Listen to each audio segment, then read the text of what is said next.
Hello, I'm Professor McCoy. Good evening. Welcome back to The Legend of Zelda: The Wind Waker. Let's jump back into things. We wrapped up last time in the Forest Haven, about to go into or find our way to the Forbidden Woods. I think it's Forbidden Woods. I was about to say Forbidden Forest, but this is not. This isn't Harry Potter. We already did that. I'm gonna take that.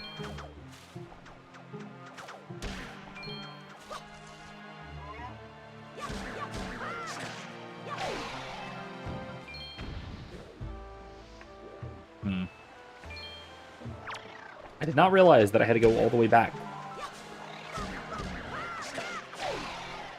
Ah, so if you just do a perfect combo, it does the thing.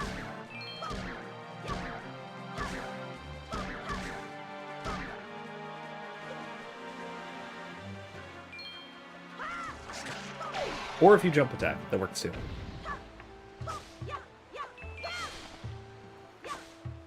Oh, I need that. Alright. Let's head back up.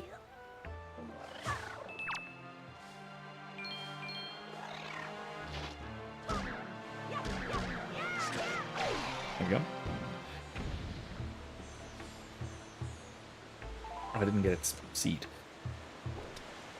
Alright, let's go. Anyway, so we have to get our way back up here. I did not realize. Whoops.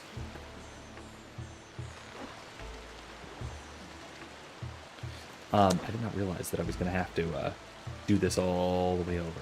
But okay. No big deal. Ah! Oh, jeez. Please? Oh. Darn it. I tried to go fast instead of taking the nice slow and steady pace, but oh well. That's fine. It happens. Anyway, no big deal.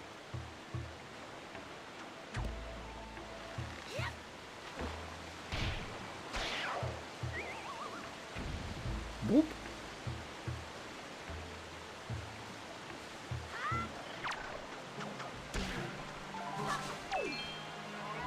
Nope, I'm too far. I got your loot. That's all that really matters.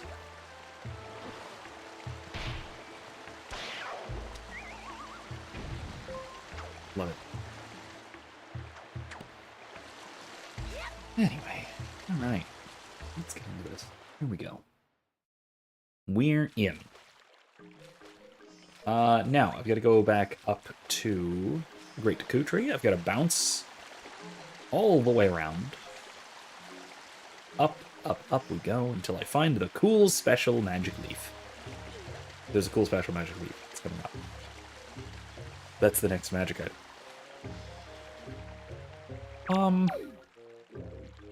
Oh, no, I have to go over here. That's right.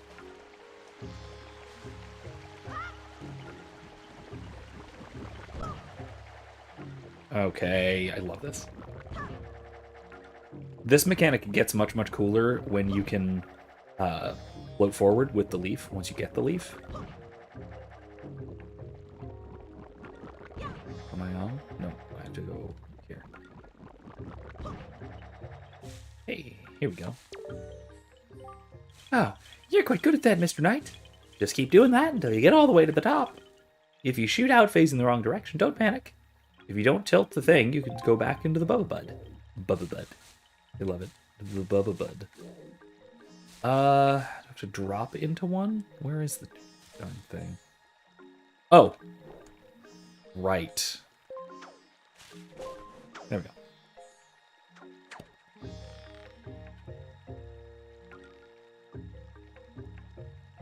Here we go.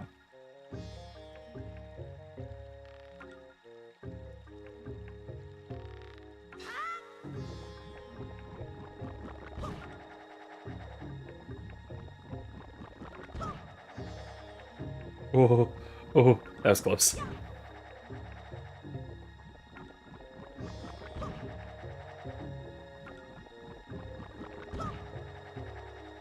Really? Oh.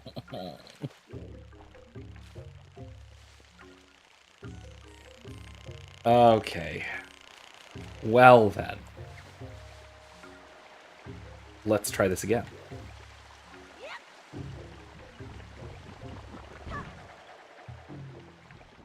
Truly the Dark Souls of silly animated platforming.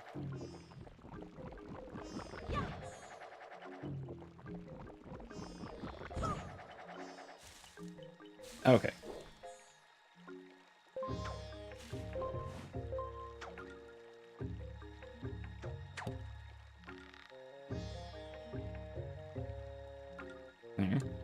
Alright, let's try this again.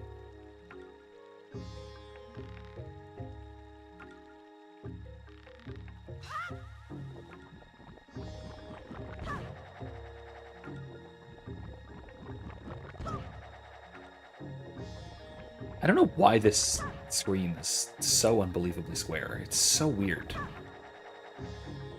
Like, am I crazy, or is it actually narrower than it, like, is it not taller than it is wide?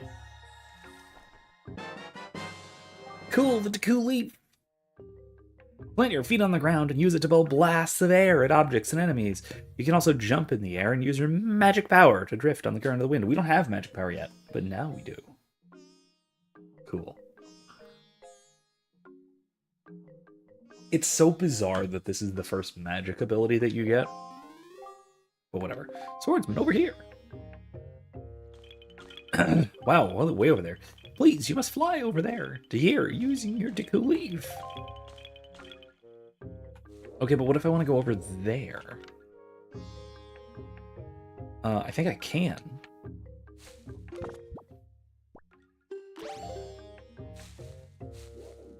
I mean, I could do that.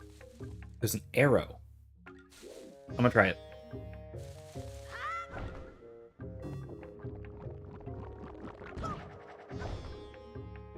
Hey! Nice.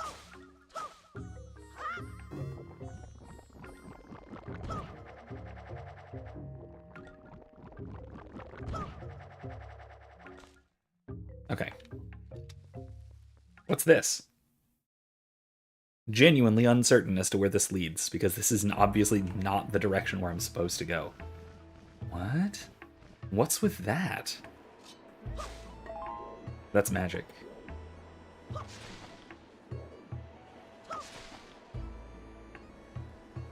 I like the magic bottles.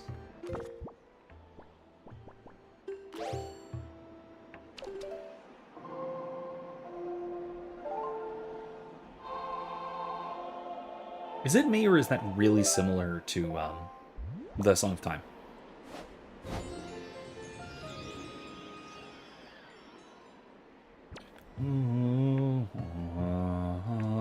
Right?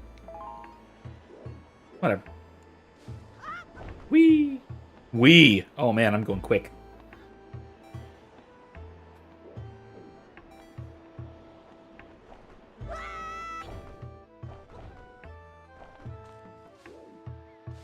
What is this? What in the world? Palace of Figurines, Nintendo Gallery. Oh, it's this! Oh man, I forgot this existed. This is actually very cool.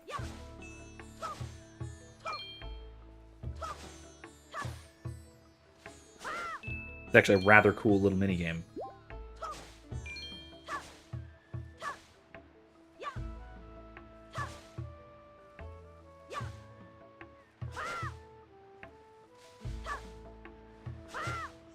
Man, you really have to be precise with the spin, for the spin attack to work in this one. Anyway, alright, I'm gonna talk to this dude. You're incredible. Did you just fly down here? That's the coolest thing ever. Hey, if you can fly, do you think maybe you can hit that switch over there? Huh, can you? You can't see it. It's just over there, up towards the top of the Forest Haven. Don't you have a telescope? I mean, who doesn't in this day and age? The top of the Forest Haven, huh? Alright. Is that it? Ooh. Yeah, that's it. Yeah, but, like... Came from over there. Ooh! Oh, I know. I know. This is how I do it. Yeah.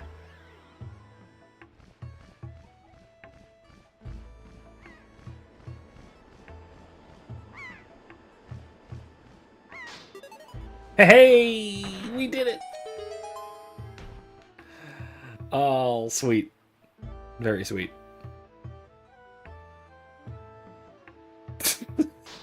Oh my god. Oh, well, my bird is not supposed to go that far, I guess.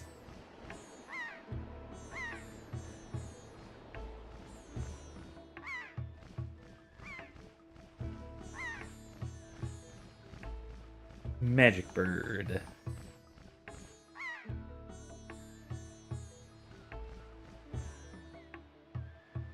Can I go inside? No. Alright, never mind. Cool. Very cool. Whee! Hey! I can't. Okay. Oh, hey, sorry, but only members are allowed to view our gallery. Okay, can I talk to you? Welcome. Welcome to the Nintendo Gallery Figurine Palace. Heart. This is your first time here, isn't it? Did one of our members provide you with an introduction, I hope? Oh, well, no worries one way or the other. We've been losing members due to our lack of gimmicky attractions.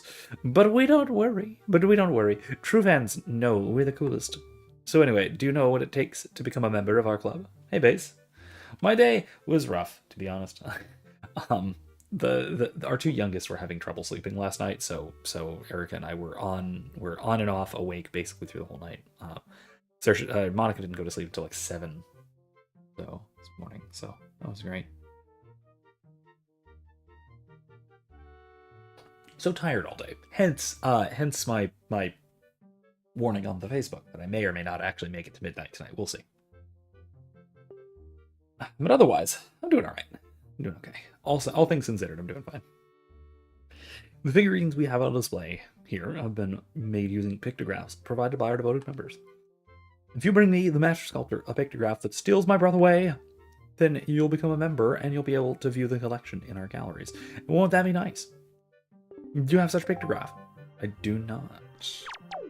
I'm instead going to leave. This is a really, really cool minigame. Basically, the challenge is to take pictures, like pictograph pictures, with your pictograph box, of all the enemies in the game. Which is hard, because you don't know about this until after you have encountered certain enemies that you will never encounter. Like, getting the pictograph of Mulgara, the first boss, is basically impossible. I mean, it's not impossible. You just have to know. You have to know in advance to do it. Which, man, you have no reason to know that.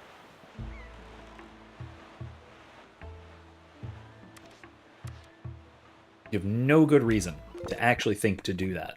You know. So it's. Oops. No, I wanted that one.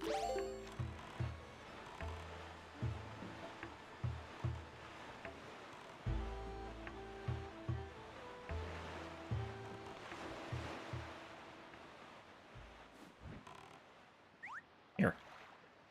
I'd like this map. Unless I already got it. If I already got it, I'm going to feel silly. Hey, small fry. Information C chart. Ah, no, good. Insomnia is nothing to lose sleep over. Indeed. Oh, jeez. Well, someone else's insomnia might just be something for me to lose sleep over. A wee bit north of this island, I've sometimes seen a merchant of incredible girth with a monstrous pack on his back. North of this island. Could be doing on that lonely little isle. Tell you, there's some strange folk in the world, Fry. That's all the info I've got to offer. North of here. Merchant with a big backpack, huh? What is north of here?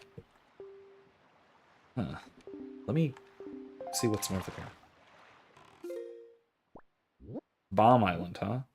Oh, no, I've been there. I just need to come back when I have I mean, you can guess, but once I have bombs.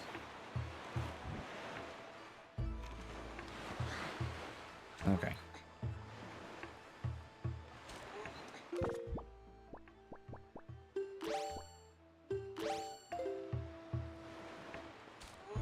I will say though, this makes fighting the Deku Bubbas much easier. I'm gonna get a pictograph of the thing though. There we go. Wait.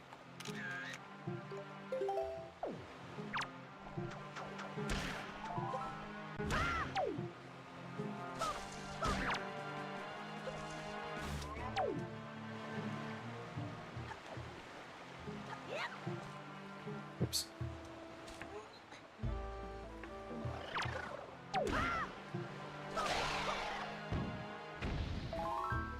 Nice. That's a much easier way of doing that.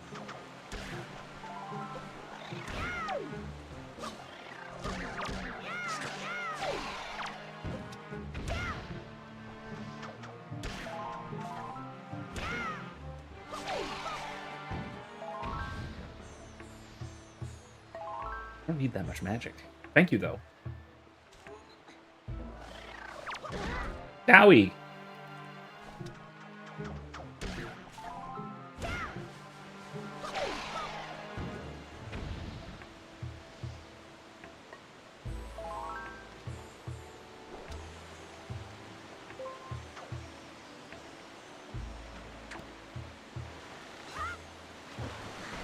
No!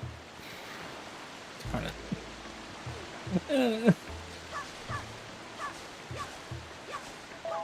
It's all magic. There's no hearts. None of the tall grass has hearts. Okay.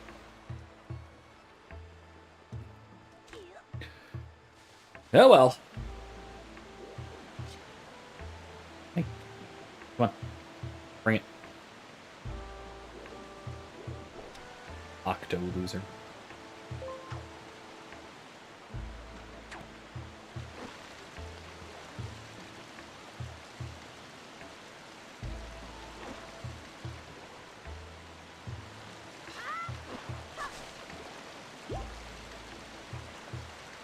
Bring it.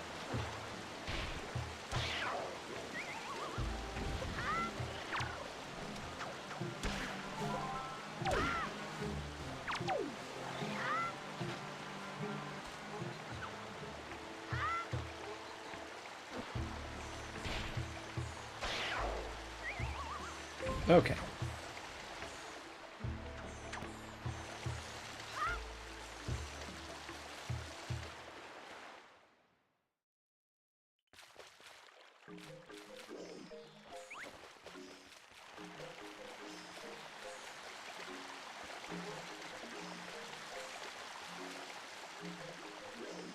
I can't get up that high. Okay, fine, fine.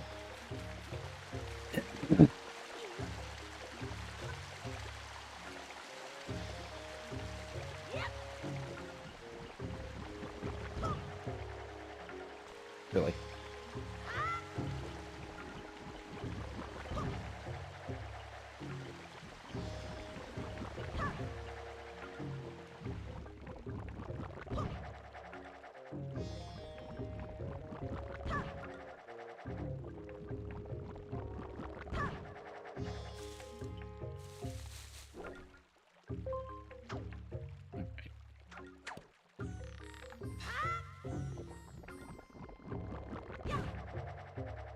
Oh, that was close. I mean, the hitbox is big enough, at least, so that's not too bad.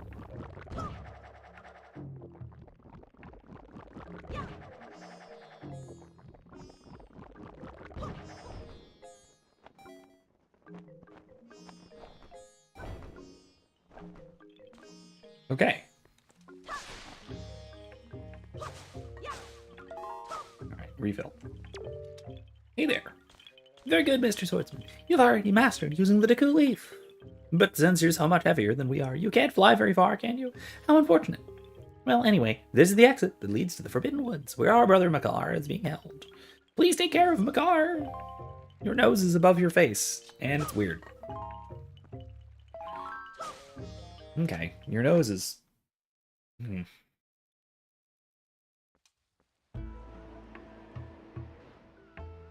forbidding, so to speak.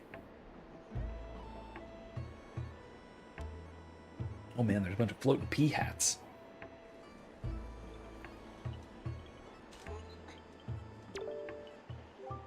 Congratulations, Swordsman. It appears you've finally gotten the Deku Leaf. That eerie-looking island over there is home to the Forbidden Woods. Makar is trapped somewhere within there. You'll have to float over to the entrance there using your Deku Leaf. But when you're flying with a Deku Leaf, you're at the mercy of the wind. If the wind can't carry you there, you'll fall into the sea before you land. If only the wind were blowing in the right direction to carry you there. It is... isn't it? No, it is not.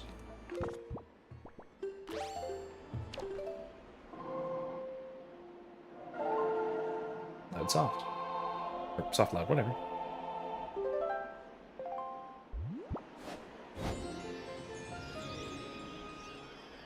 Bases went to the gym today for the first time in a while.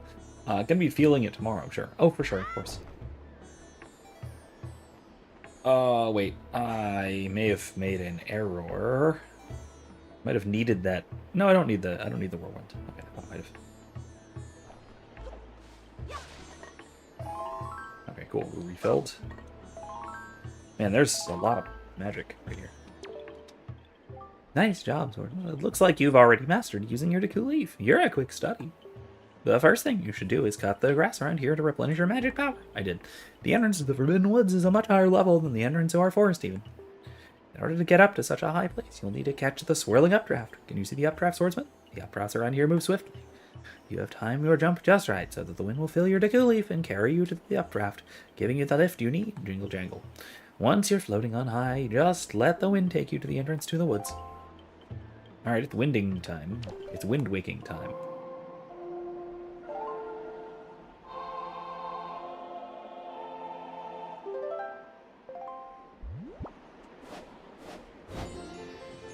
And there we go. The Wind Waker gimmick to this game is really fun. I really dig it.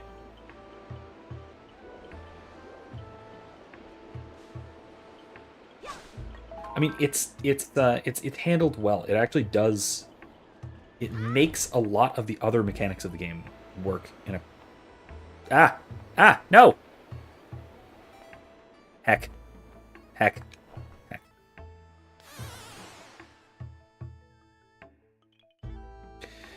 Where's it gonna drop me? Okay, at least it drops me on this island. Okay.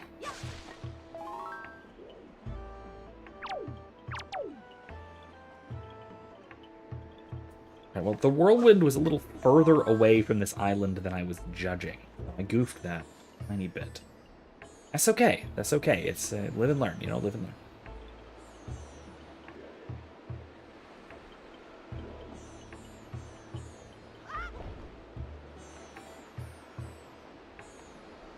Whee! Okay, there we go. Now I have to be extremely careful of these pea hats, which are a lot less scary than the pea hats in Ocarina. If you recall the pea hats in Ocarina, they were genuinely heckin' terrifying.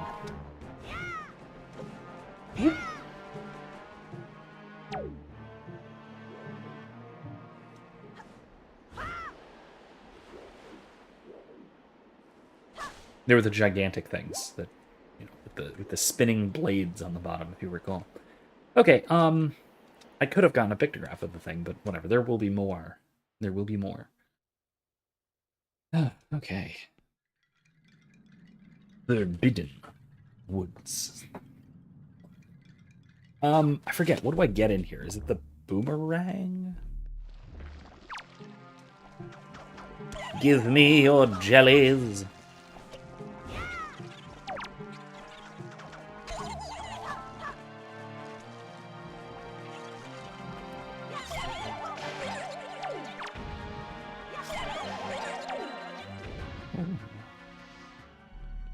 I've got a loot sphere. Full of things, none of which I need. It's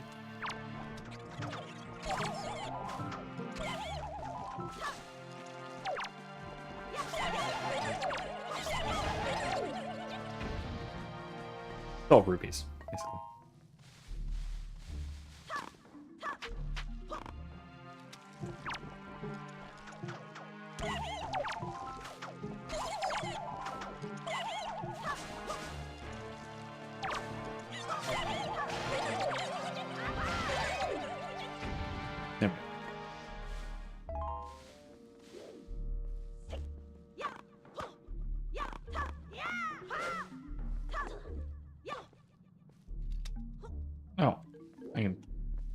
Why is it kind of see-through? That's weird.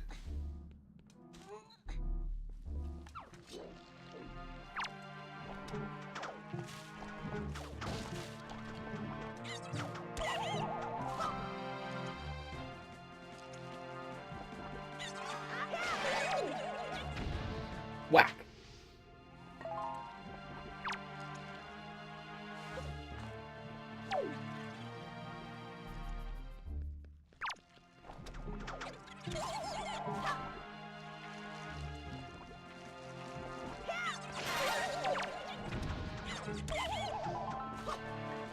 Oh, the redheads frightened you? You mean the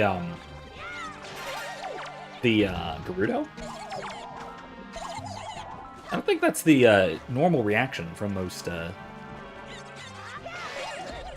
Ah, the other one got me. That's mean.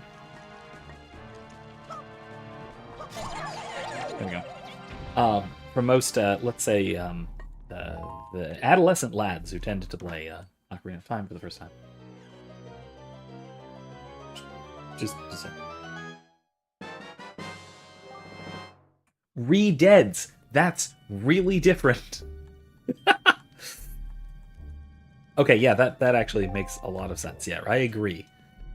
Now, I agree with that. The Re-Deads are, in fact, deeply, deeply unsettling.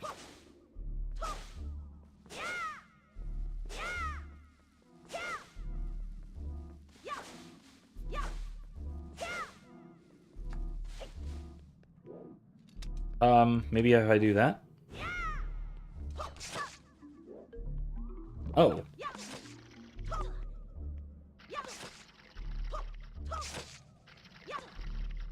How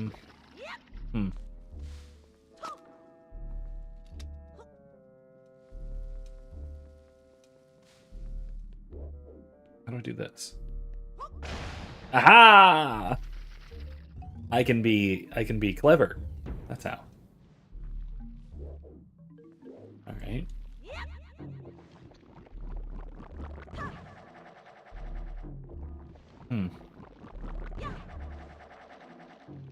All right, I'll go to that one.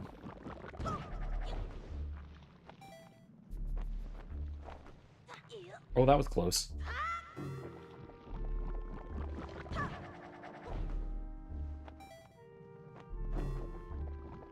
It's over here. Nope. Can't reach it.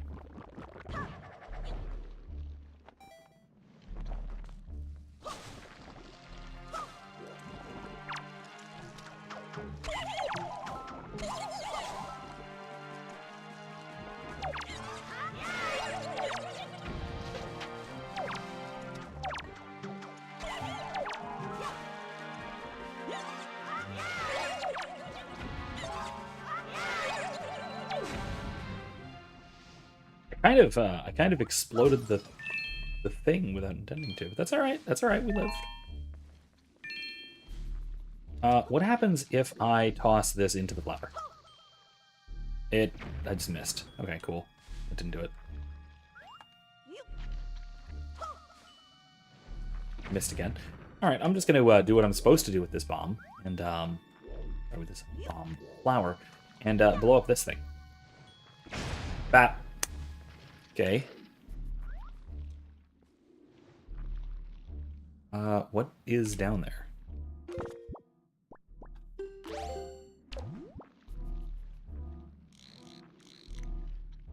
Oh, it's just ways back up. Okay, I think.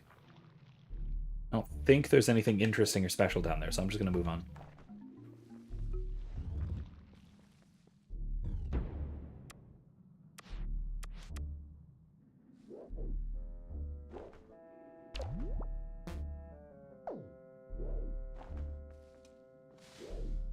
If I do this.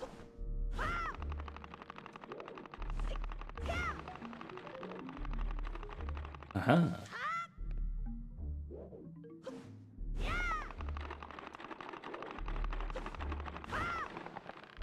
Oh, that spun it the wrong way. No! Cool. Cool mechanic. Dig it. Dig it very much. All right.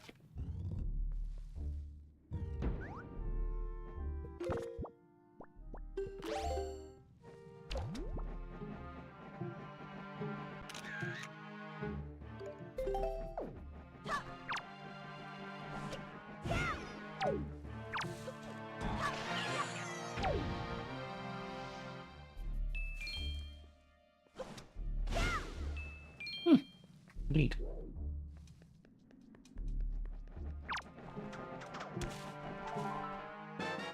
I got off golden feather. Cool. Winged girls are said to be infatuated with these treasures.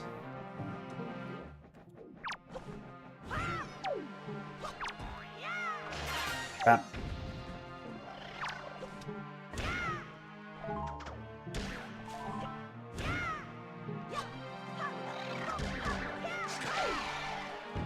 Nice.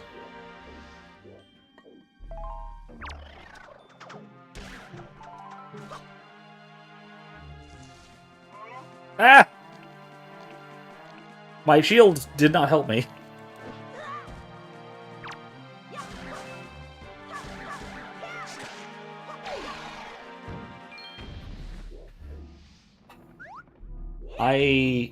What? No.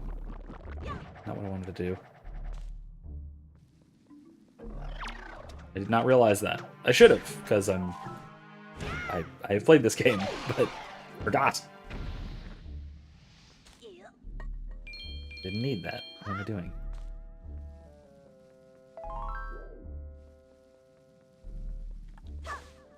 I know this is a very silly first world problem to have, but I really hate my wallet being full. I hate having too much rupees, or too many rupees.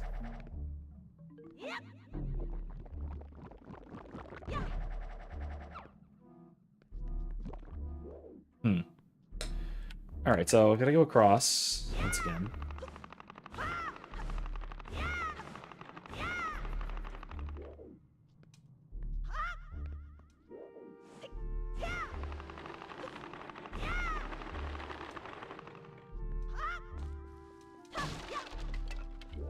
Okay. Got it. Hick.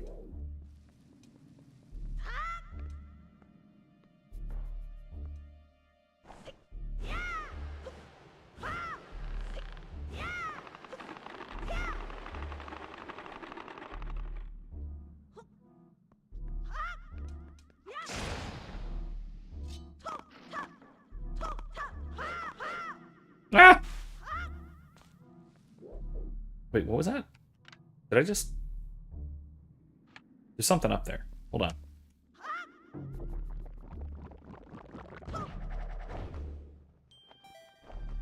Ah! Jeez.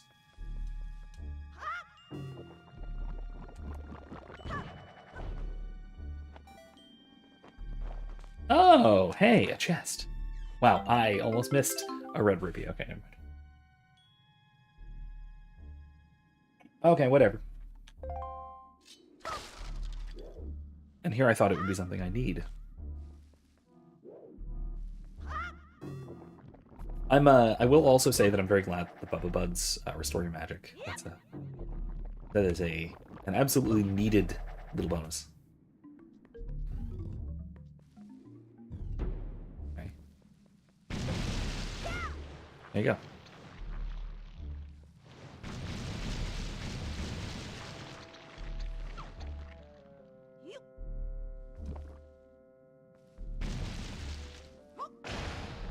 Okay. Good trick.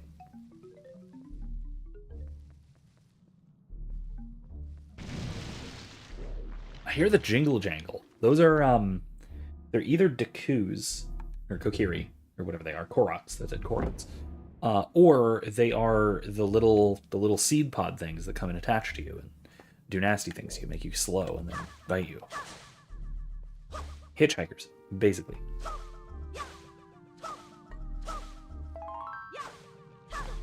I need hearts.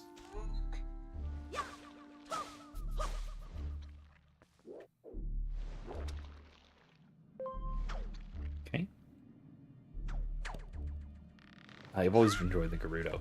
Yeah, they are cool. I have to say, I really like them better in Ocarina than in Twilight Princess. Or, not Twilight Princess. Majora's Mask. It's not anything to do with their design or even their place in the world. It's just that they don't get very much development in the world of Termina like they do in Ocarina. In Ocarina, they're very much like their own culture.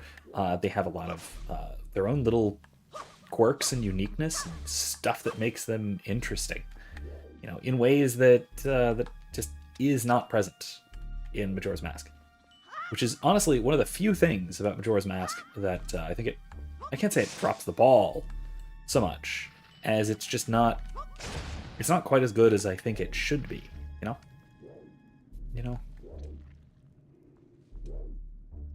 Am I missing anything? Up and down. That I need the boomerang.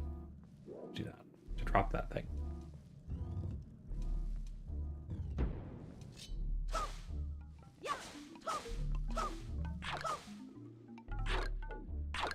You hear them? Yeah, it's those. See them?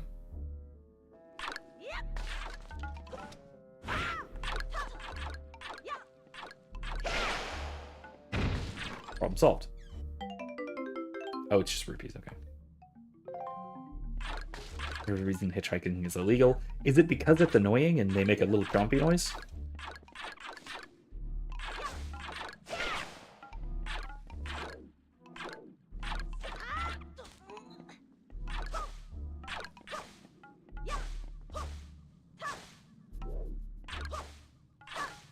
It's funny, they're actually a little foreshadowing of the boss of this dungeon. The boss of this dungeon is very close to those. What about pancakes, John? I don't know what to make of that.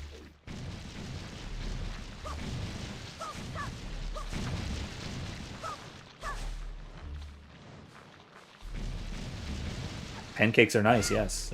Pancakes are good. Nice and good.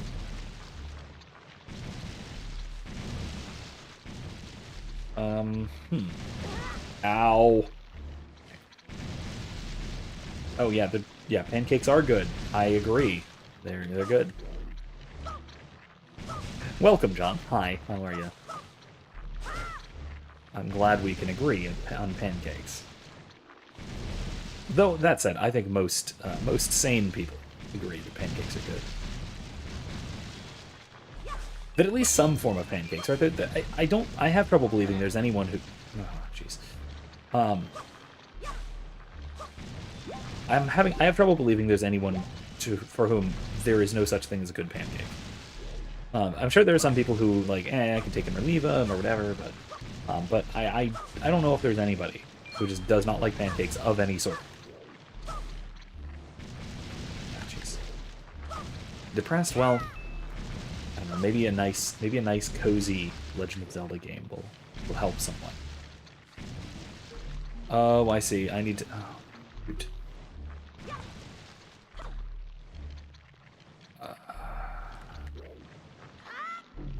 Well, I can at least get over there, can't I?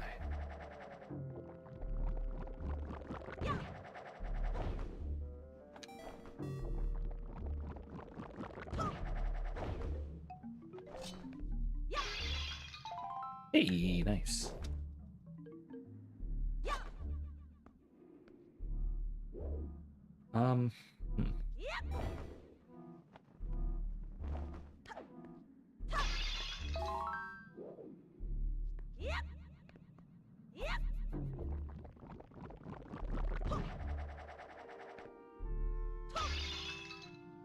Rupees.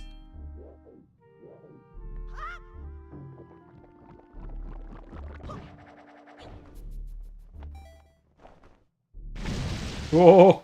I'm scared.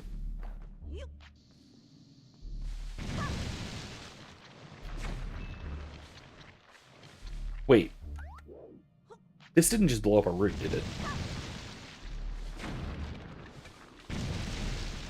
No, okay. The roots still grow. Alright. Basis have always had difficulty judging Majora's Mask on its own game as opposed to within the context of Ocarina of Time. Yeah, that's true. I mean, it invites comparisons as a kind of, if nothing else, a kind of symbolic inversion, right?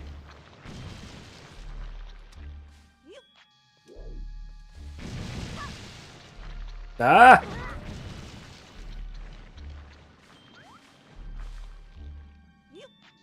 Okay. That worked. Cool. Now what?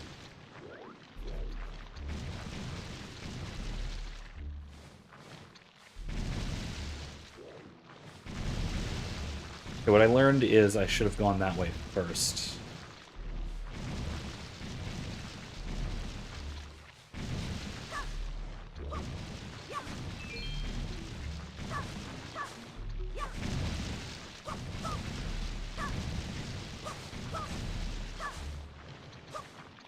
I also have to say, there's a lot of cutesy little enemies that make annoying jingly sounds. Whether it's the little hitchhikers, or bokoblins, the little monkey goblins, the little dink dink noise they do is really irritating, quite frankly. Right, here we go. A key. I need that. Cool. Only this. Yeah, I know. That's fine. Perfectly fine with that.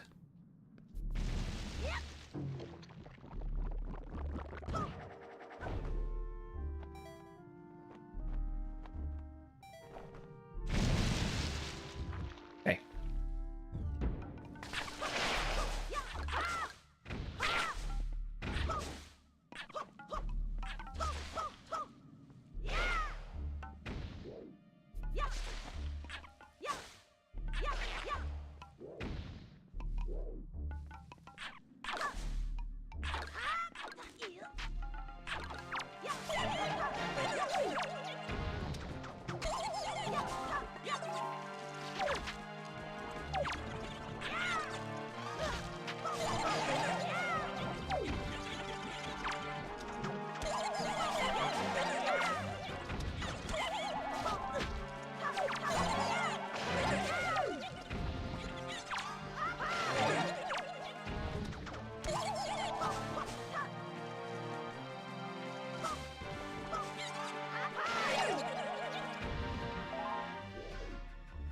Okay, cool. There we go.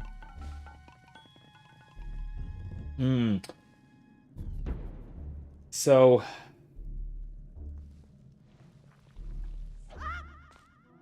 I mean, in addition to asking John, are you asking my view on pancakes versus waffles? Because I think it really depends. Okay.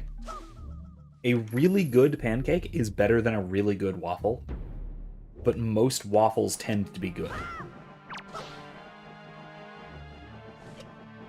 It's hard to find a bad waffle.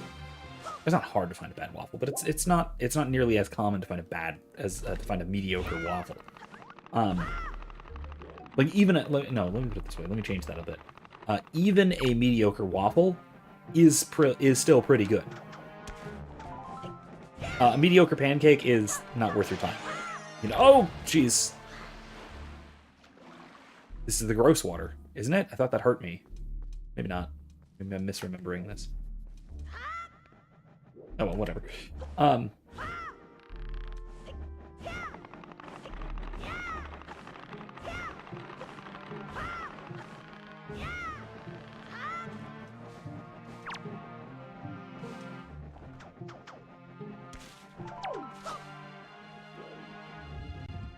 But I think that really good pancakes are just, you just can't beat it. Oh, geez. It's that thing. Oh, it hurt me when it exploded. Okay, cool.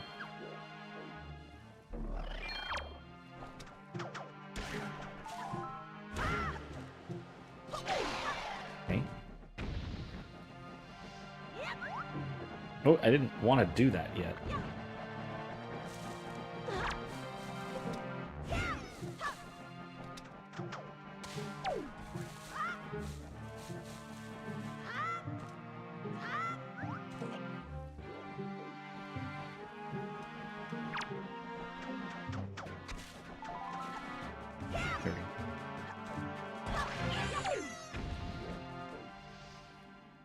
But yeah, I do think I think I probably... Part of it also depends where you're going to. You know, if I'm going to IPOP, I'll probably get pancakes. But if I'm going to Waffle House, I'll get waffles. You know,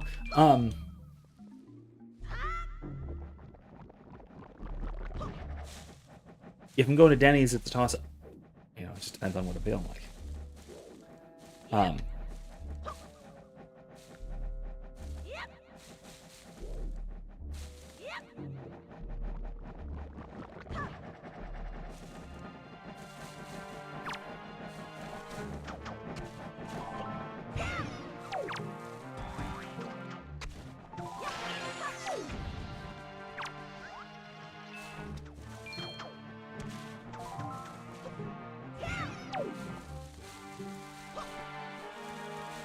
Oh, okay.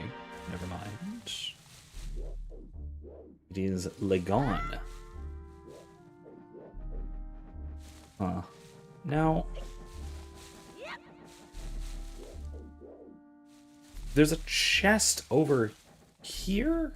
What, up there? Oh. Oh, wow. Okay. Interesting. So, what about...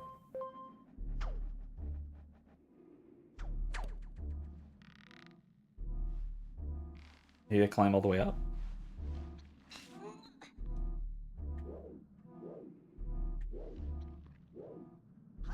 No.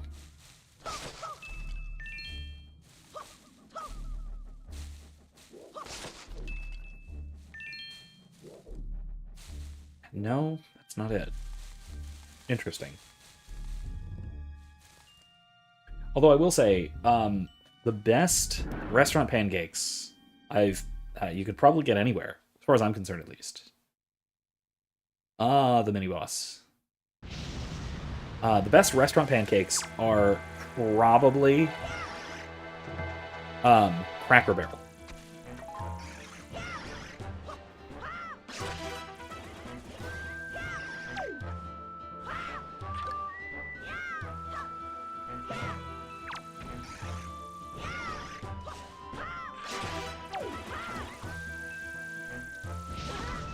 Ow.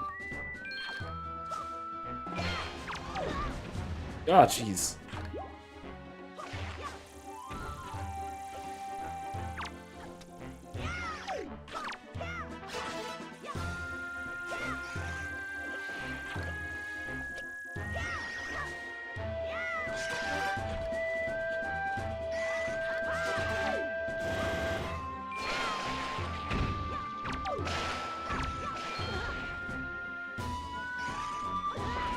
Ooh, too late on that.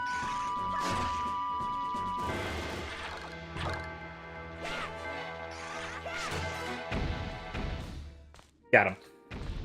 But yeah, Cracker Barrel's pancakes are amazing. They're those, like, slightly charred because they're cooked in very hot butter, as best I can tell. Very hot, very, very buttery.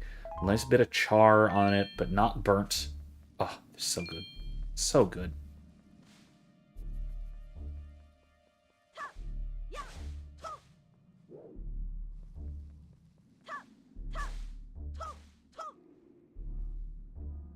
I'm trying a prebiotic. Yeah, that could do. Impression wise. Yeah, fresh air, sunshine. I mean, he's in Arizona, I'm sure. I mean, I don't know if you want me to say that, but Arizona, I'm sure sunshine is not out of the question there. That said, I hate the sun. I live in have lived and grew up in Florida, and I'm not a fan of the sun. Just in terms of like weather effects on my psychology, I have never been so unreasonably cheery as those times when it has been overcast for months at a time. It's just that part of it is just the aesthetics, right? I'm a rather aesthetic sort of person, and I find it fairly difficult to beat the aesthetics of there being, no shadows. You know what I'm going to do? I am going to try and mess with the dead zone configuration again. I'm going to put it to 25%. 25% dead zone.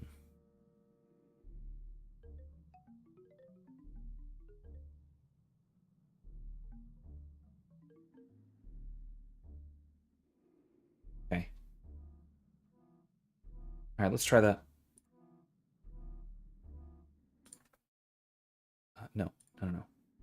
Here we go. Let's try and see if that helps us at all. Oh, not like that. Okay. Yeah, that's actually much better. Okay. I have no... That's not why... Okay, listen. I don't hate the sun because it's...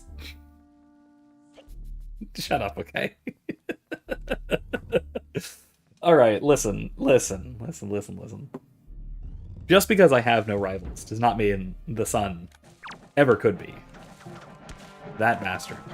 Stupid sky bastard. Ah! I just...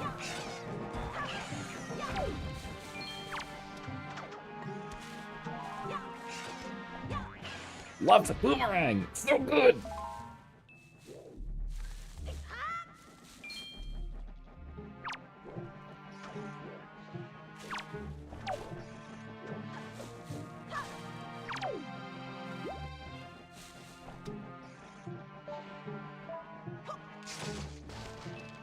Okay, well that works. It just doesn't help me at all.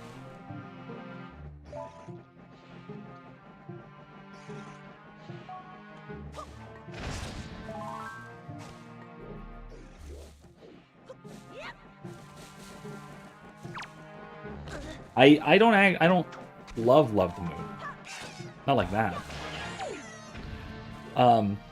It did still burn me. No, I gotta... I mean, that's all the more like Oliver, I'm just saying. The moon kind of burned him in a sense, too, so... You know.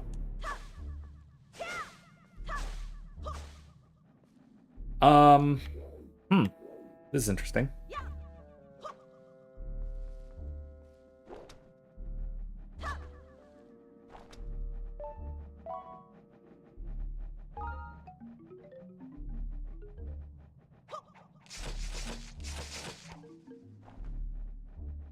I don't know why I'm doing this. Oh, is it so I can fly across? So I can fly across. Keep forgetting I can fly. I can sort of fly.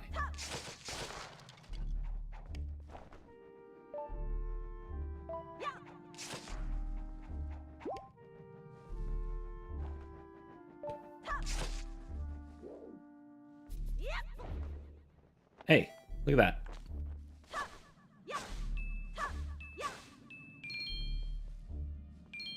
Yeah, the multiple targeting thing with the boomerang is so good.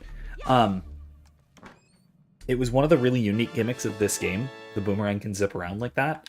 And it's what made the boomerang like one of my favorite Zelda items. The boomerang specifically from this game. It's one of my favorite Zelda items. It's certainly my favorite iteration of the boomerang. I mean, that's almost goes without saying, just because other iterations of the boomerang are just notoriously hard to aim. They're not actually that useful or powerful or whatever. They don't just... Oh, that's why, because I have the wrong item. The targeting dot helps as well, I'll say.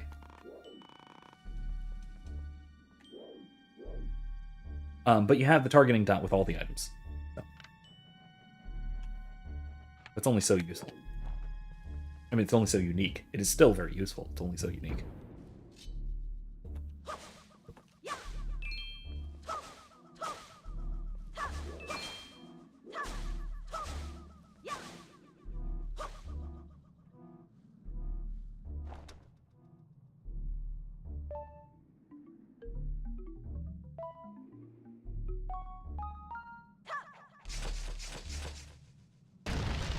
Oh, that was interesting. Oh, it went all the way down through. Okay, fascinating. Oh, I'm missing an item? I'm missing an item. I missed a chest. Was it in this room? No, it was in the next one.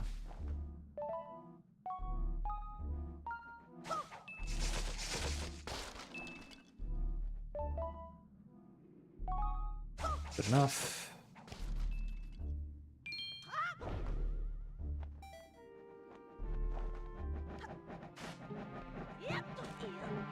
Darn it.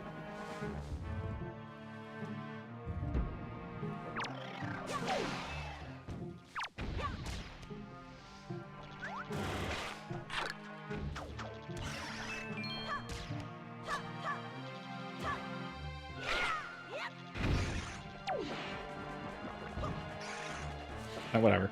That's fine. I'll just avoid the bastard. Not like you get experience for killing enemies, like in some RPGs. So it doesn't really benefit you to really pursue anything with so much vigor, you know? I still don't know how to get up there.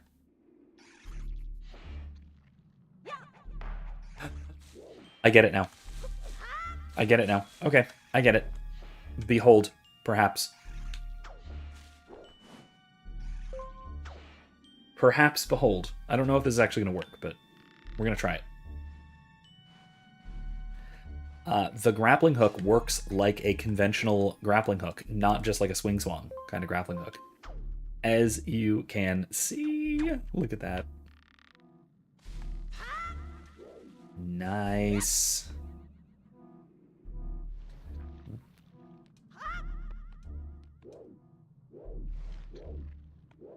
Wait. Oh, ah! Hey, that's not good. Ow. Okay, well,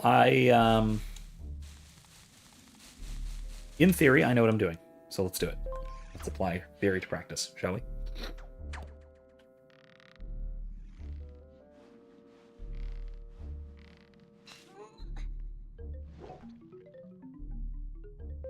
Oh yeah, so it completely skipped my mind yesterday when I was doing the Weeb game stream that I've got a new video up, the one on the Star Wars EU, specifically on Legacy of the Force, which is a controversial series, I will say, to some degree. But I wasn't really talking about the series so much as a line in the series that becomes a plot point. Oh, that's all? Really? That's it? All right, fine. What? Okay, whatever. Thanks, I guess.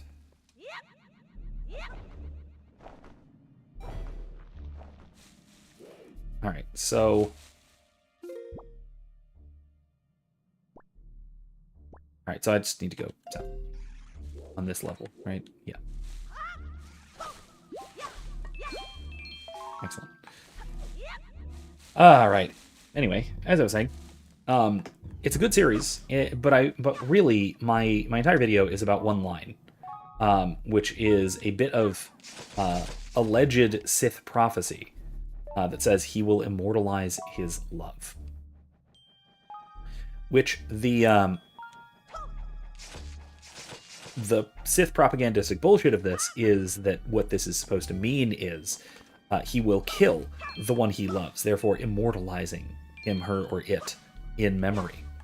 Right? Okay, so I kind of talk about this in the video, but the rank implausibility of that interpretation of that line of prophecy is, to me, a bit hilarious, and always struck me as a bit hilarious from the first time I read this when I was like, I don't know, I was a teenager, some age of teenager. And man, I'll tell you what, it's not that reasonable of a hypothesis. Mm. Mm. Mm. There's a lot of chests down there to the south. All right, I got to go one floor down to the south, then down, then back up. Right? Yeah. Because that's the entrance. You're near the entrance. Yes, because I went up from the entrance. Yeah. Okay, cool. I'm guessing one of those is the boss key. Or maybe one of those is. I don't know.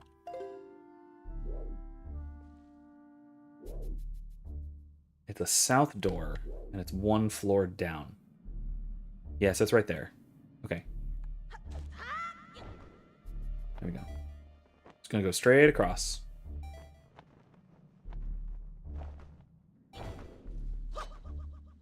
Mitigator fall damage. It's made even funnier that it's the line of prophecy is completely made up by Lumaya, the Dark Lady of the Sith, who tells it to Jason, who's the one she's trying to sort of seduce with it. The whole thing is completely made up. She made it up. It's not like this is a prophecy that she had to manipulate, that she, found or got for some ancient record or whatever, that she then had to manipulate to sort of control Jason. No, it wasn't that. It was something that she completely made up from nothing.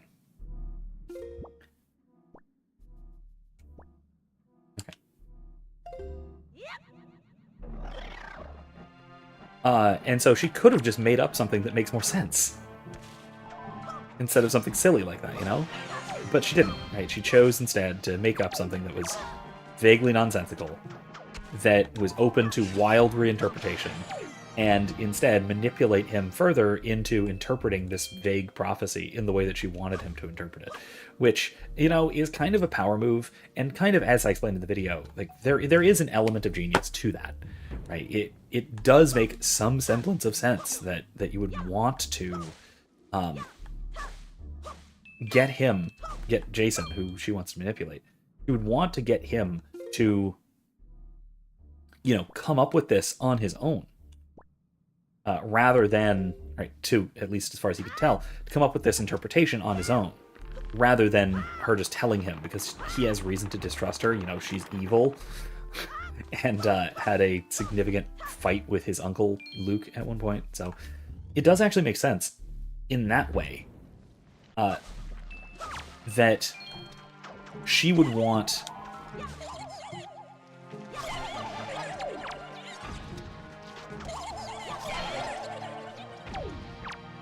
it to be, or at least seem to him like it was his idea, this interpretation.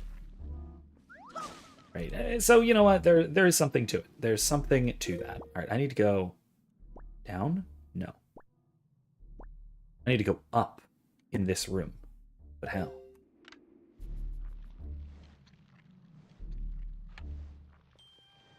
Oh, this is how.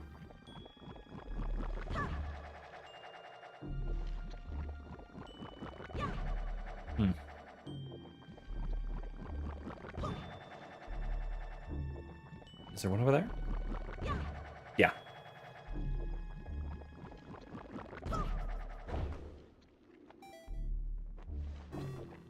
The other connection that I don't make so strongly, I kind of only imply it in an image that I sort of put over the.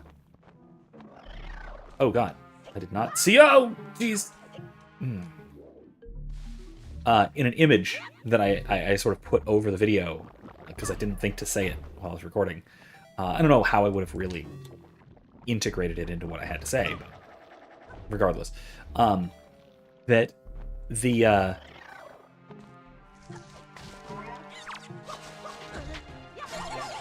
bit of Sith propaganda that is he will immortalize his love is, I think is a kind of hilarious mirror, in a sense, to forget the past, kill it if you have to, or let the past go, kill it if you have to, that we get from the Disney sequels. That is precisely the opposite message, but fascinatingly opposite. It's the opposite in a way that it is such an opposite message that it could realistically only be both these bizarre bits of Sith propaganda, one way or the other, One being trying to be, in a sense, subversive in character, subverting within the story. He will immortalize his love, trying to manipulate Jason to do something heinous. Whereas the Kylo Ren version from the Disney sequels, the let the past go, kill it if you have to, that is very clearly meant to be out of character, like out of universe, subversive, right? The point of that is to subvert Star Wars as we understand it and as we love it. Oh no, that's not great. Okay. Wait, what? There's another chest down here? There's a chest down here.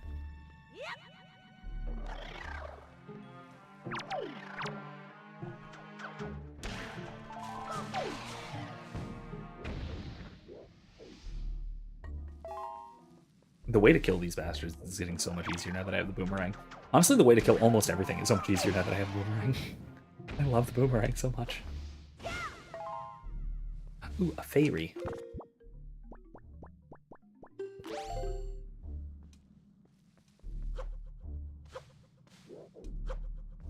Let me catch you. Yay! Oh, wait, I missed. Really? I missed? Okay, whatever. Oh, wait, no, I didn't.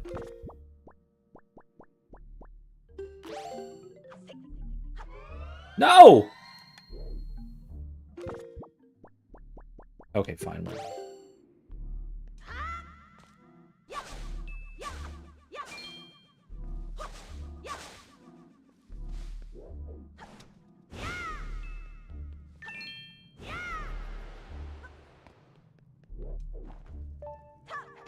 That's the other chest.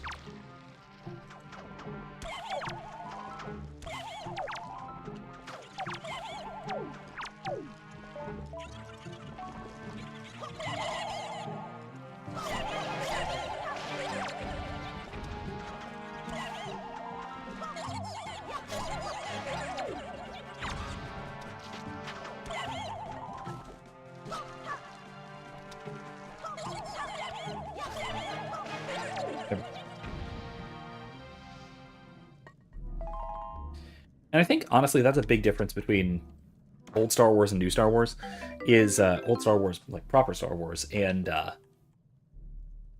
Disney Star Wars, is that, and honestly, I'll even go further and say that, like, old media and new media, like current media, is that most old media, if it did talk to the audience, it was with a very subtle wink and a nod, right? It was not, just, here's what you should think about this, you know?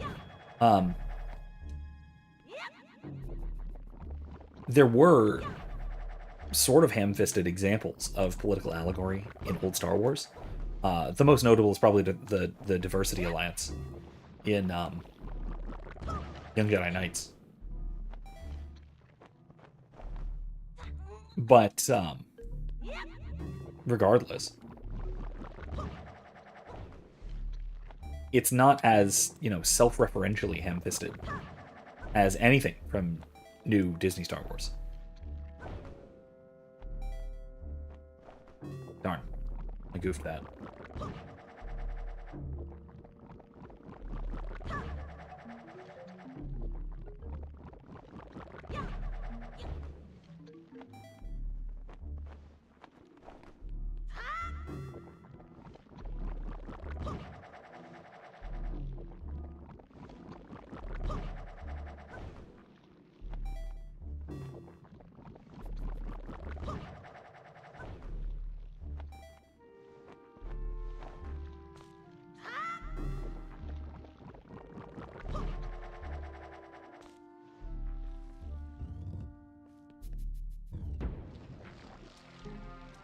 Wait, I'm at the entrance.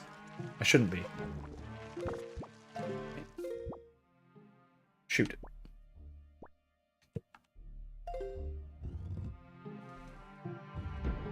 Ah, that's right. I need to go further across. That's why.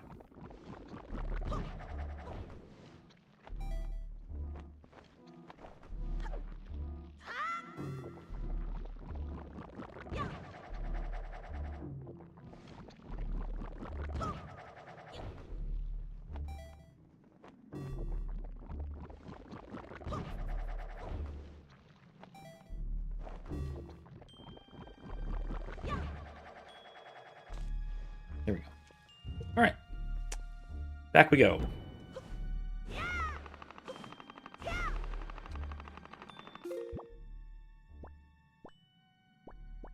All right. So I need to go back to the center. I need to go right. Then I need to go down through the center. Left. I guess I shouldn't say right. I should say east. It'll be right when I get there. But either way, it's east.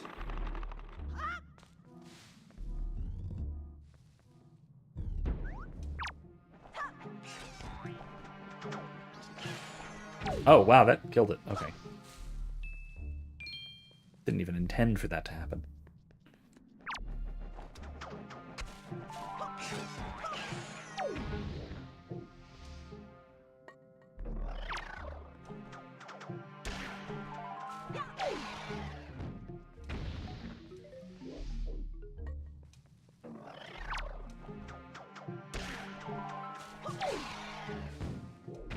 Okay. Onward. And a bit upward.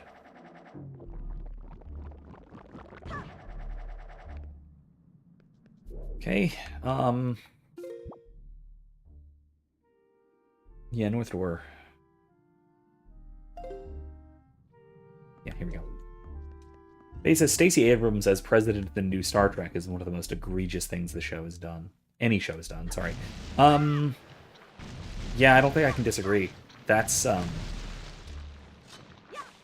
having a real politician play a politician, just in general, whether they play a good guy politician or a bad guy politician, it doesn't really matter. That's still a really bad idea.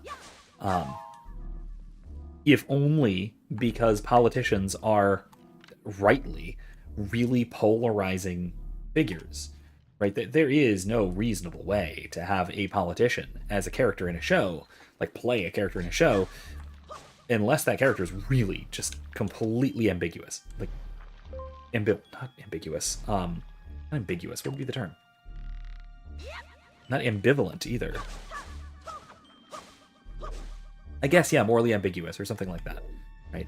Where they're absolutely not played as a hero. They're absolutely not played as a villain. They are. You can have maybe a politician play a silly cameo, like that's happened.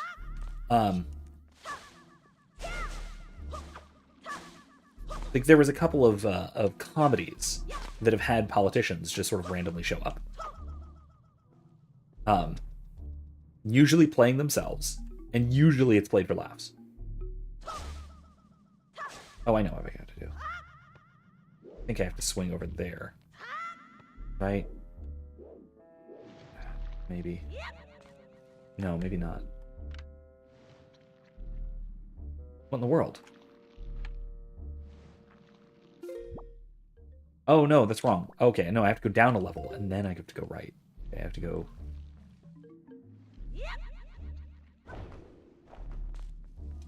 down to there. I see.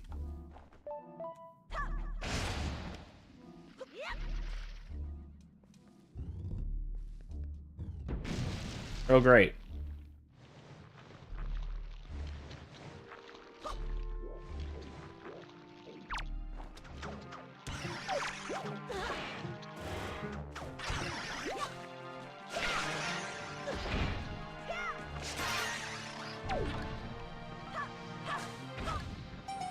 Okay, well that was accidentally easier than it should have been. Chest. On the note of the Stacey Abrams, not even cameo, the character appearance in STD, there is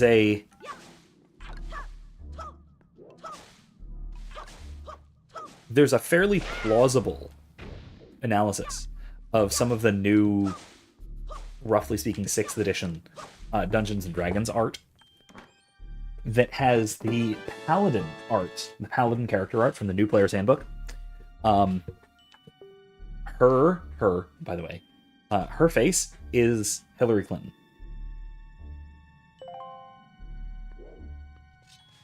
It's just Hillary Clinton. It's not even like, you know, Hillary-esque.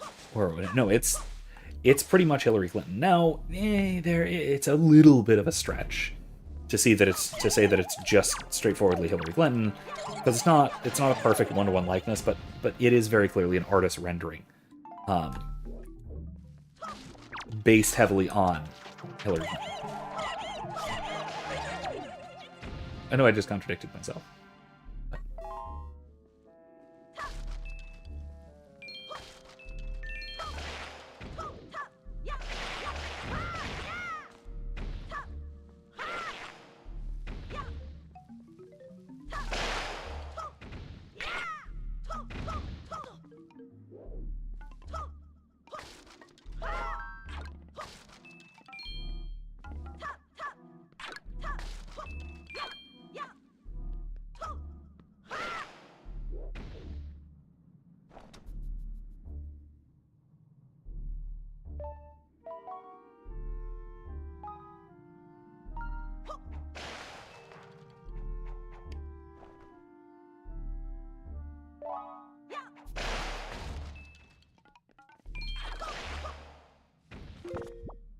And I'm going to actually catch this other fairy, because I want to actually catch it. There we go. Got it. I wonder if I need to or can get a picture of the fairy. I don't need this. I know that.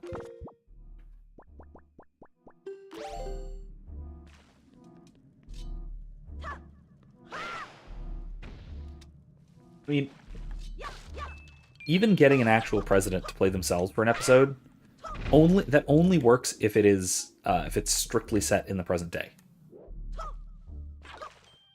It would not work for Star Trek.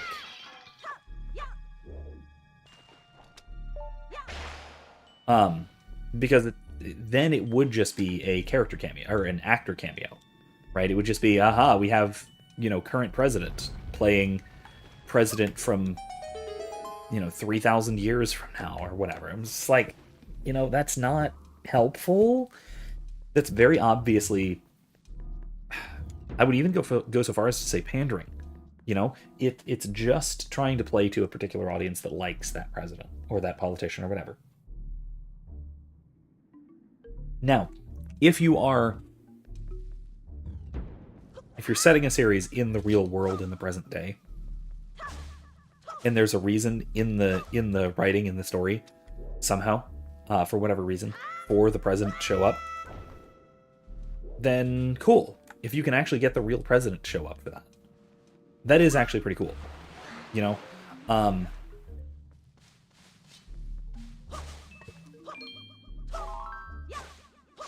But that's kind of rare, right? Here's an example of where that would be actually kind of cool and would work, would make sense. It is the weirdest. Oh, hey, I can. Oh, I see. This is how I get back up. But I don't want to.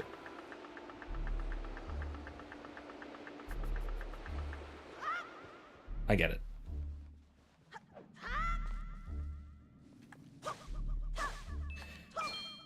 I don't want to yet. Anyway, though, yeah, it's a good example of this, where having the actual current president show up in the show, or in the movie in this case, where I think it would work. Of all things, Wedding Crashers. You remember Wedding Crashers? It was an irreverent, early 2000s comedy, back from when comedies were raunchy and comedic. Were both raunchy and comedic, I guess I should say. And it involves like a lot of the main characters are relatively powerful and well-connected political families. So it would, to a large degree, make sense for, say, the sitting U.S. president to be at someone's wedding.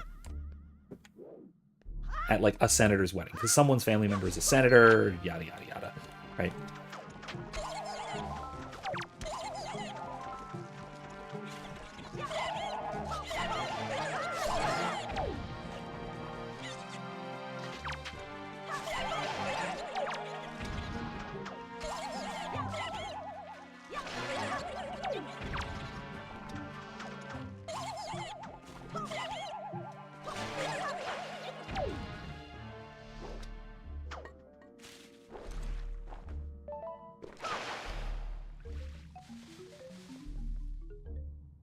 All right, let's see what's in here. All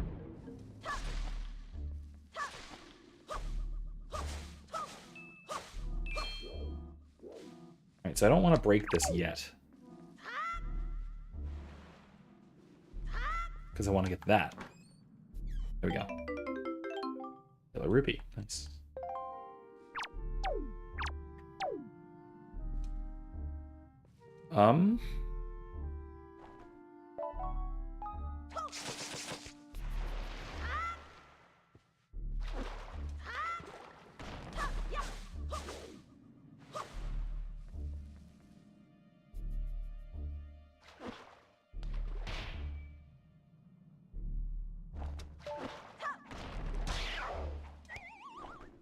Hey, that worked. Hey, that was unnecessary.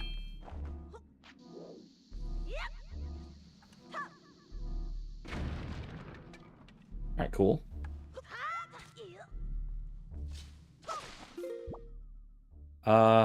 There's something in here. I bet it's a mini-boss.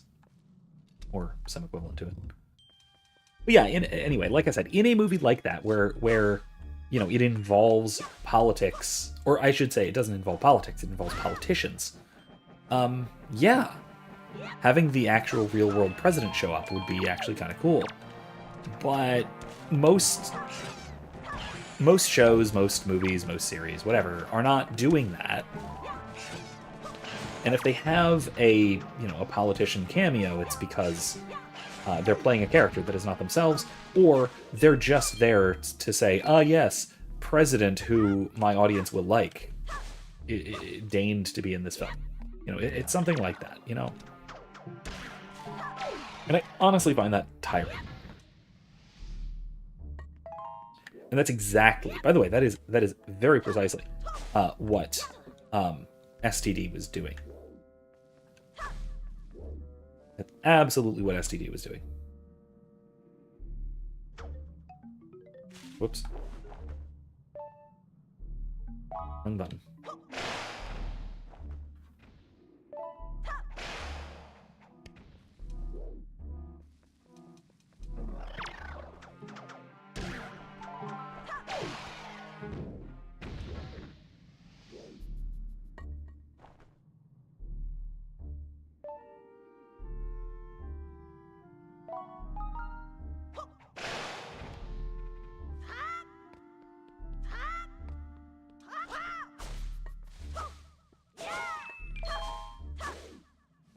What is useful over here?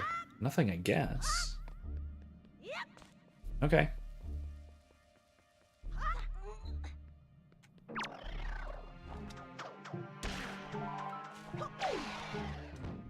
Okay.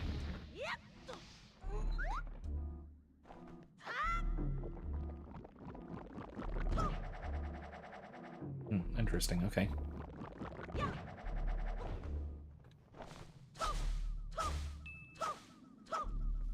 Oh! Oh!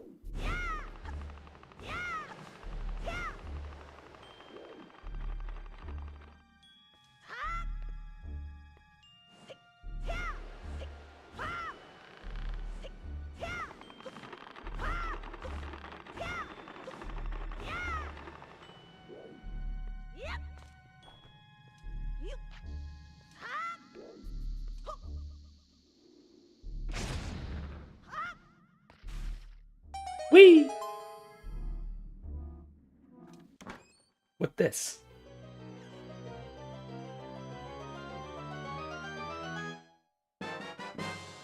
Another treasure chart.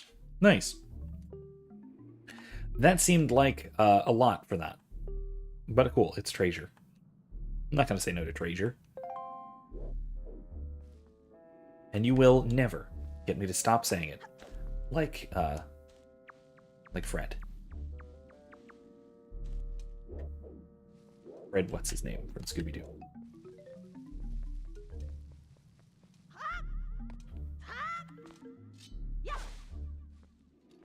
Alright, here we go. Now.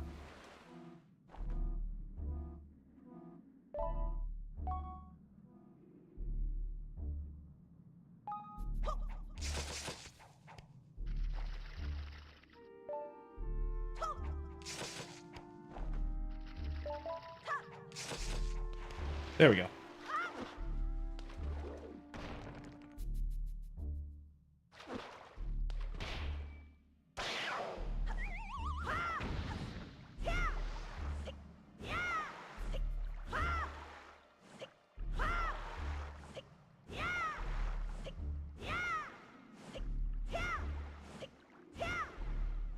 What's going on here? Come on.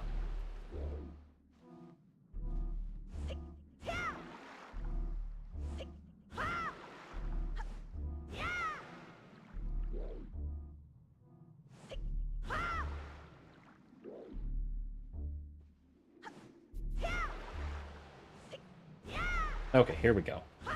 Now I'm on a roll.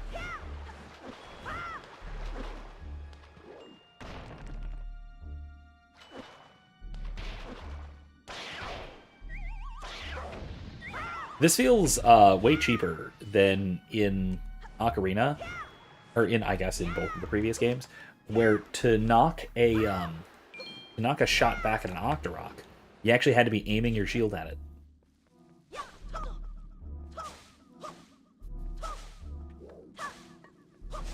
Ah, that's what I wanted.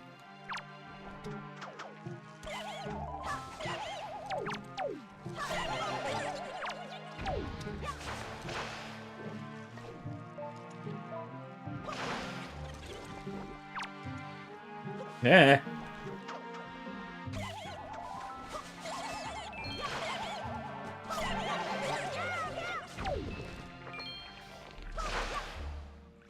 Were they sapping my magic? I don't know if I ever noticed that they do that. Ah, welcome back, base. I know I have to hit all these, but I think that means I have to be up here to be able to do it, so I can lock on to all of them. Yeah, it is. Okay. Interesting. Okay, so cool. 1, 2, 3, 4, 5. Dink, dink, dink, dink, dink. Nice.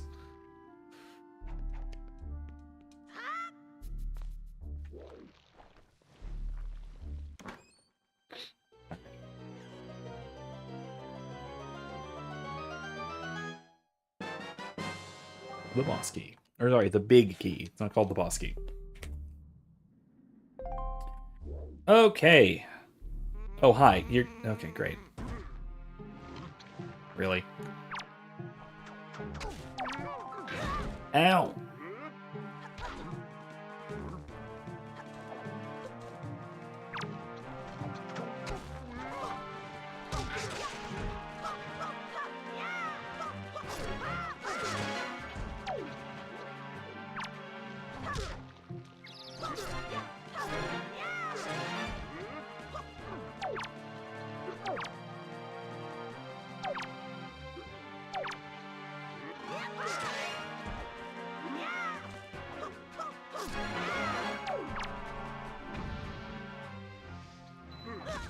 Ow.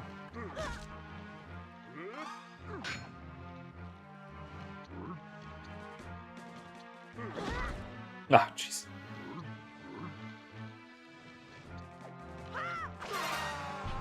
Okay. I don't know why I even bothered with the counter with that guy. I should have just done that.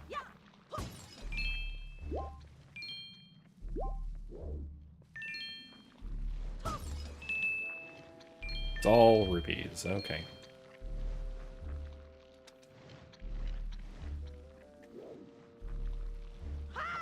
Nope. Interesting. Oh, there's a door in the back.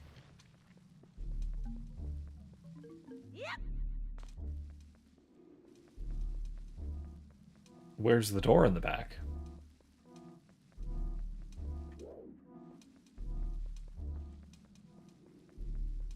I don't know if I really want or need the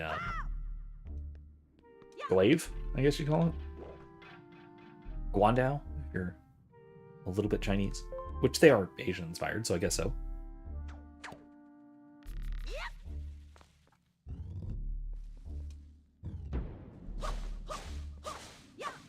There's some magic. Just what I needed.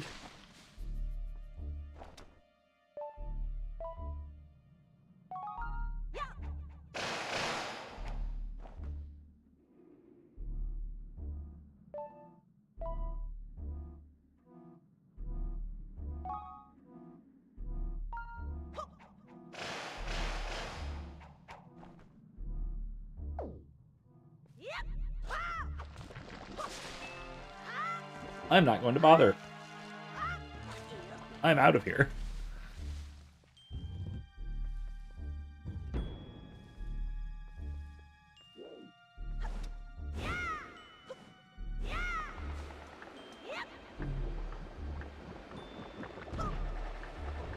Whee! All right.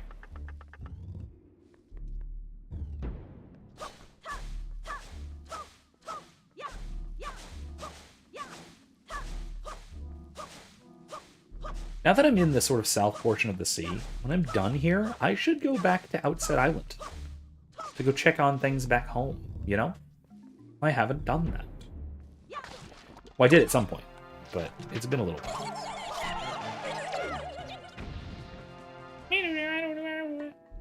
Alright, cool.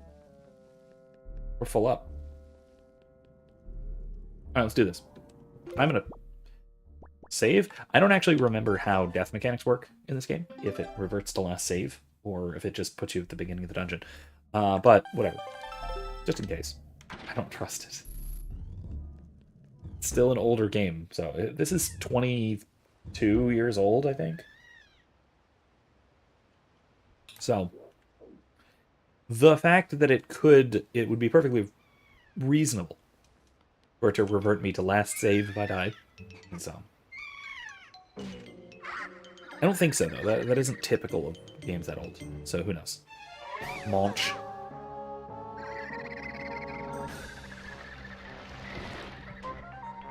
Big launch. Arms. Big arms.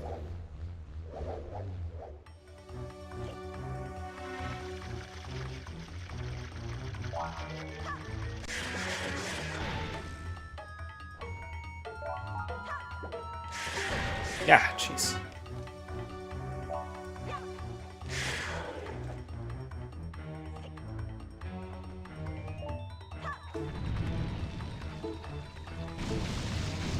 Ah, Jesus. Okay.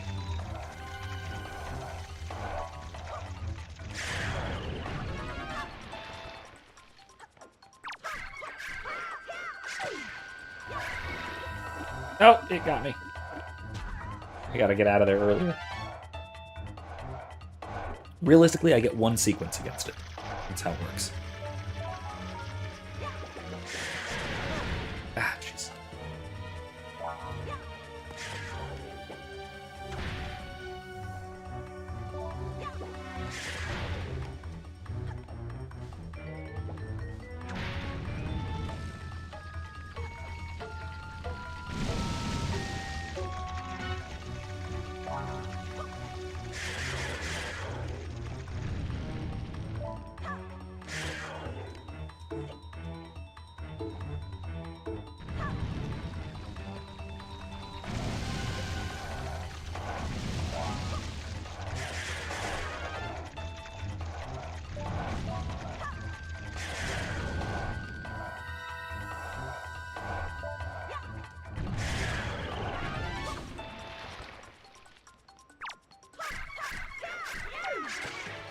Ah! Do I need to stun it? Do I need to boomerang it first?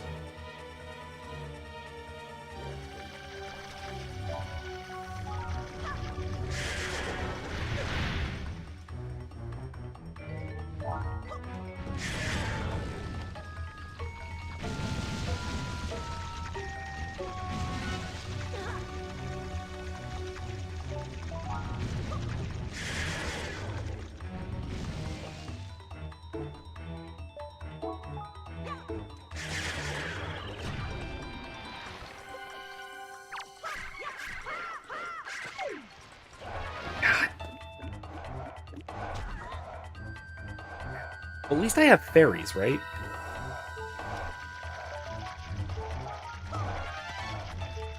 Shoot.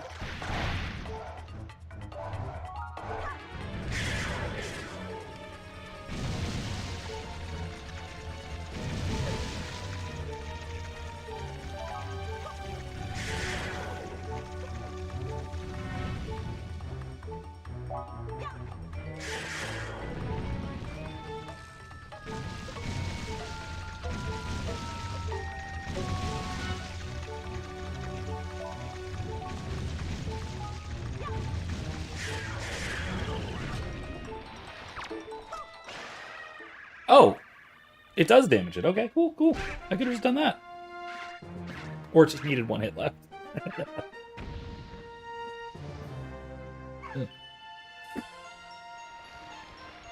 Made it. I didn't even need a fairy. It was very close, but did it. The boomerang's still there. Okay. Oh, jeez. Swordsman, are you the one who rescued me? You have my thanks. When all went dark around me, I thought my time on Earth was over. But why are you here, Swordsman? What have the great Decutri sent you? Oh, that's right, today is the day of our annual ceremony. Oh, I'm in trouble. I shouldn't be here. I must get out of here immediately. Hooray! You got a heart container.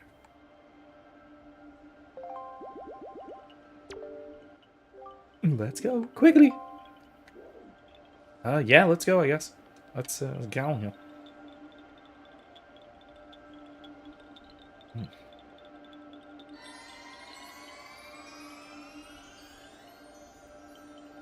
Warp.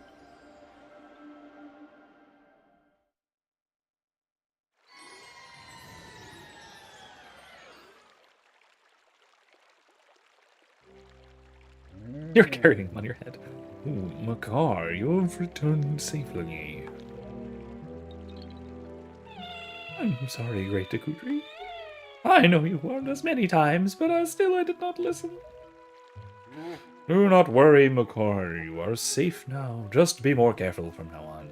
You have done well, Link. I must thank you for your brave deeds. Here is that which I have promised you. Please accept it.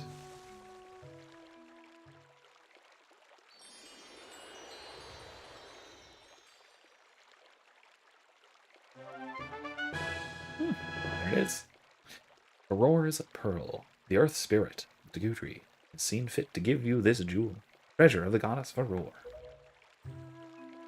It is my hope that this pearl shall lead you to a fair destiny. All is well, Makar, do not cry. Please play your songs for me as you always do. Ooh, that's right. We must begin our ceremony soon, before the day ends. I'm sorry to keep you all waiting. Let the ceremony begin. Oh, great Link. As my thanks to you, I shall play even harder than I normally do. I hope you enjoy it.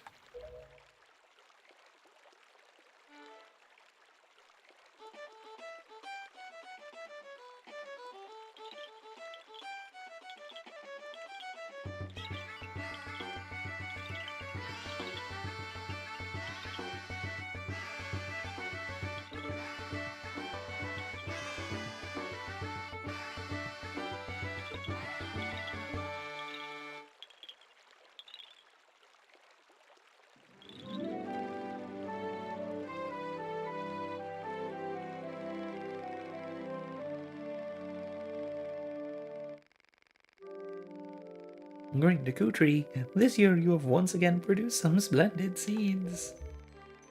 With these seeds, we will continue to spread new forests across the Great Sea. Let us go, Koroks, to the sea. Folk music is lovely, absolutely. See you all next year. Take care. Farewell, great swordsman. May the winds of chance bring us together again someday. Yeah, like I said, this is, I said this last week, but this is one of those side quests that I have probably never finished 100%. It's a little bit... It's both timed and far traveling. So you have to get sacred water or whatever from around here, from one of the little things here in the Forest Haven, and then you have to take it to each of these Koroks locations around the whole Great Sea within a certain amount of real time, which is difficult, even once you learn the song to warp. Thank you, Link, for all that you've done for me. How was my performance? Does it suit your tastes or no? This instrument is the one the great Decutri gave me on the day of my birth. He said it is an instrument that people played long ago. It has taken many long hours of practice for me to be able to perform to the level I do now. 8 of my fellow Koroks have set out on journeys to create new forests in the world. That's not that many. But both Holo, who always studies making of potions, and I were always on this island. Please come to see us here again.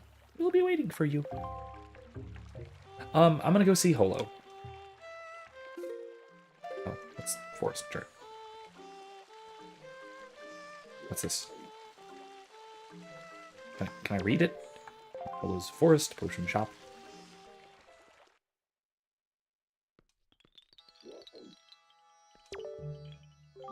Swordsman, thank you so much for bringing Makar back to us. I am Holo. I make potions from the fruits of the forest. I wish I could create a potion that would help you, Swordsman, but the ones I have here only seem to work on my fellow Koroks. I know.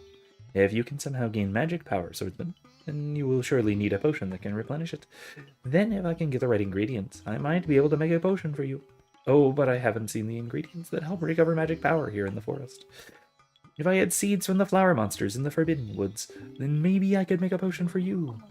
Do you know about those seeds? I do. They are... these. I have tons of them. Oh, that's a Boko Baba seed. That's it. That's what I need to make the potion of super replenishing that would help you, Swordsman. Oh, but I can't give you any potion if you don't have an empty bottle to carry it in. I'm sorry. Okay, that was a waste of my time, but that's okay. Wastes of my time happen in this game. Alright, I gotta go back to the collector. Alright. And for that, I need to go up, or I think all the way up.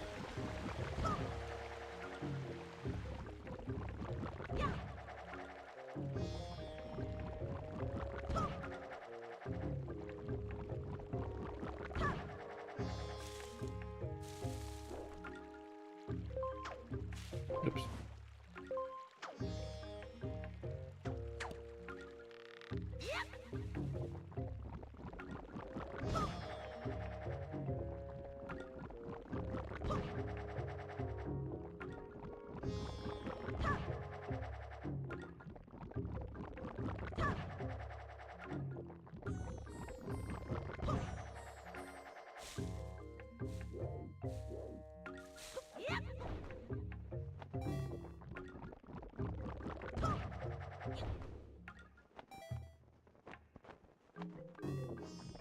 There we go.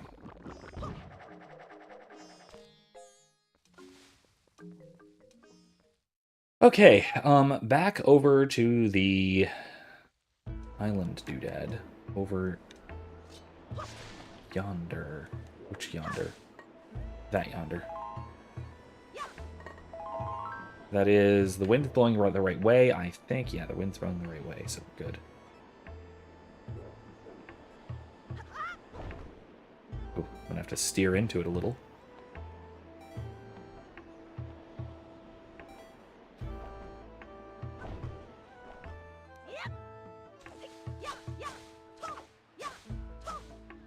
Can I have some magic? Please, grass, can I have some magic?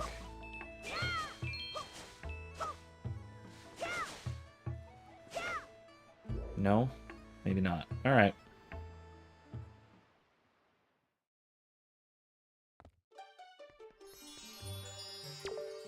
Would you like to become a member? Oh, in that case, please bring me a pictograph that steals my breath away. Person or a monster? Oh, right, I can fit 3 in my box, so here's what I'll do. No, full body.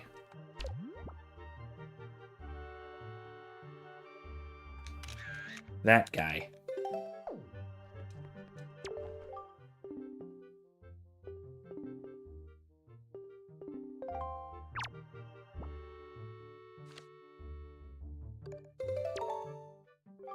What's this? This is in black and white. Monochrome pictographs don't provide the kind of inspiration I need to create a beautiful figurine, I'm afraid. What? Are you serious?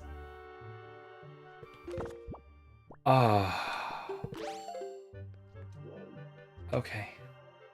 Maybe I need to bring it back to the guy on Windfall.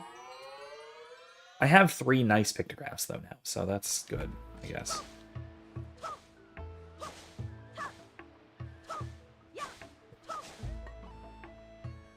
Magic.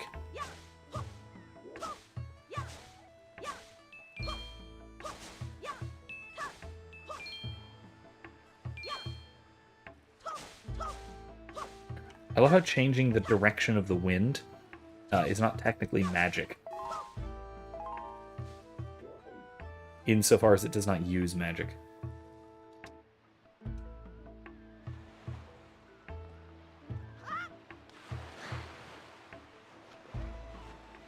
So this place too has been attacked by Ganon. Could he already be regaining his power? Link, you must get the remaining pearl. It lies in a place somewhere northwest of here. We must set sail immediately. Well, lucky. The thingy is already facing. The wind is already going northwest, so... unfortunately for you, that isn't where I'm going. I am going straight up Windfall Island.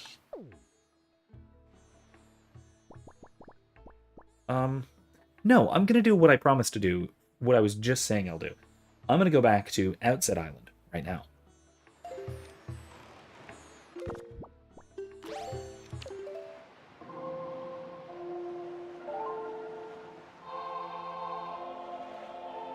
I'm going to go back to Outset Island, see how things are there.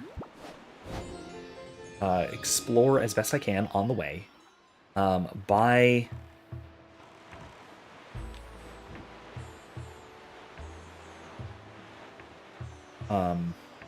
some more bait from Beetle first, before I go anywhere. I'm gonna need it to start mapping more. Oh, and there's mail! There's mail!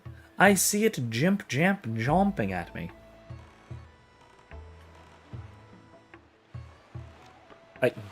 Really? Really, Link? Okay. Oh, yes. I am gonna buy 1 Hoi Pear to replenish the one I used.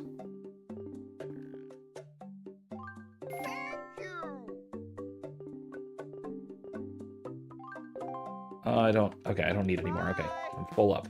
Cool.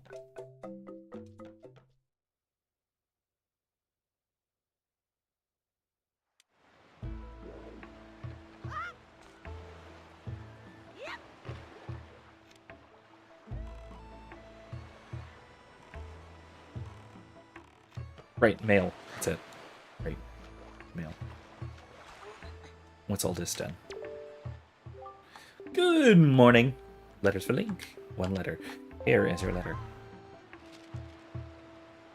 Dear Link, if you're reading this letter, it can only mean you peeked into one of our many post boxes. I am indebted to you. I'm very sorry I let you leave without thanking you. Please accept my heartfelt apology along with my thanks.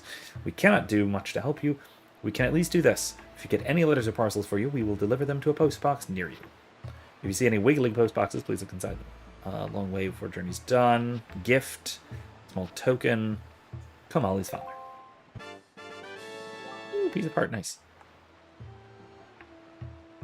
Alright, sweet.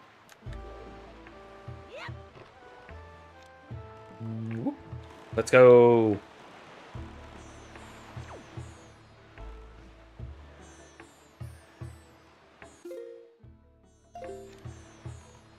Alright.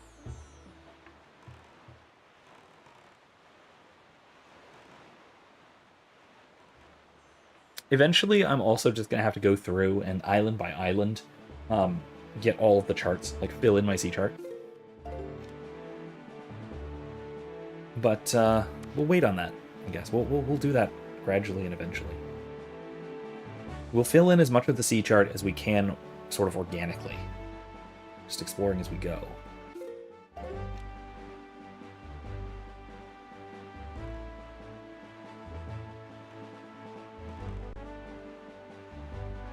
Oh, this is one of the islands that is actually important later, if I remember right.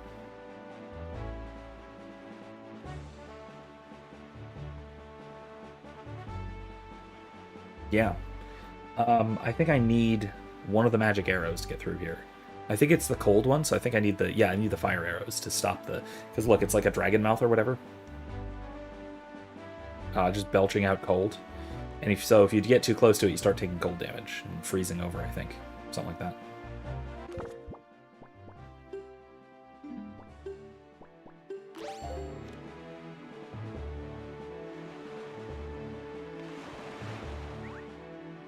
Here we go.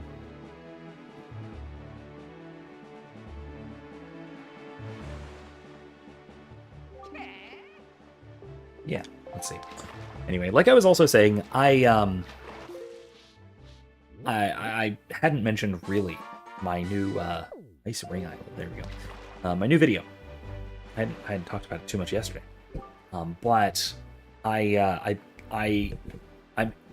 hoping that there is some interest in me continuing to do these little videos on some bits and pieces, and little thoughts, and little snippets, and little stories, little micro stories from different parts of the Star Wars EU. In part, just because I think more people should read more of the EU, because it's just so freaking good. But then also, not just that, although that's significant, that's a good enough reason to do it, but also just because I want to talk about it, and a lot of them are really interesting springboards for some philosophical topics that I would want to talk about anyway. So, like I was saying in that video, my next few, or in a comment on that video, sorry, my next few of this series, if I do wind up making it into a formal series, are going to be on the book I, Jedi, which is my favorite book of the Star Wars EU. I don't actually even have a hard copy. I need to get a hard copy of it. It is so good. That said, I am also open to suggestions as far as names for this series, because I have not named this series such as it is at all. So eventually I would like to. So anyway, let me know what you think. If you come up with any ideas for this, for a name for this series, I'm open to suggestions. Amazing treasure inside. Freezing ring of ice over there. But even if you wanted it and tried to get inside, you'd be frozen solid as soon as you approach the shore. But if you go to 4 squares north and 3 squares west, you'll find the power to melt any ice, no matter how cold. 4 north, 3 west. Search for it. That's all I've got to offer. 4 north, 3 west. Oh, right there. Interesting. Okay. Interesting. Right next to Windfall. Yeah, I know it's one of the Great Fairy Islands, and I know you can't get there immediately. It's one of those. It's a later game thing. You know what? Since I'm already near the southern part of this square, I'm just going to go southwest.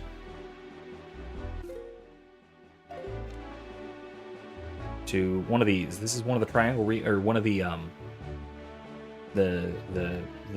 numbered reefs. It's a big square of it's a big square ring of stone with little islands inside. Basically, it looks like the face of a die of a D6. So, you realistically can't do much inside them until you get bombs. Baze, you're not as familiar with the Star Wars EU. Everybody should be, and everyone really can be. That's actually something else that I mentioned in the video, that there's never been a better time to get into it. For one, the story is done. If I can put it that way. Where's the... That, I don't want to deal with a cannon boat.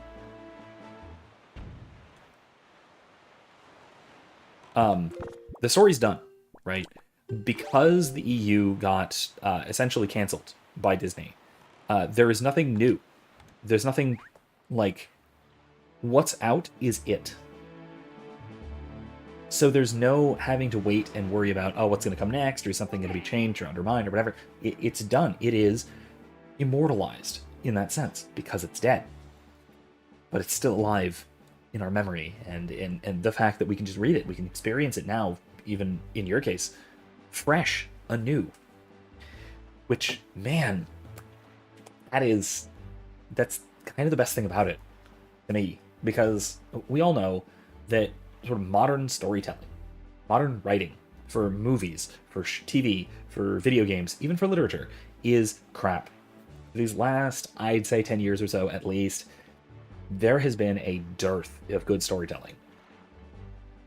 And a whole lot of really bad storytelling. But conveniently, for the last 10 years, there have been no new Star Wars EU anythings. With the sole exception of some new expansions for Star Wars The Old Republic, the MMO. Because that is the only remaining bit of Legends, Legends as they call it, that is still being developed and worked on and expanded. Because it's an active, ongoing multiplayer online game. But otherwise, that's it. There's nothing new. The story is already told. The book is closed. So, like I said, there's never been a better time. But then also, there's never been a better time to get into it, because these days, the availability of audiobooks and cheap PDF versions and that sort of thing is abundant. And now all the more so, in a lot of cases, free audiobooks. Like, legally free. I don't mean, like, pirated copies.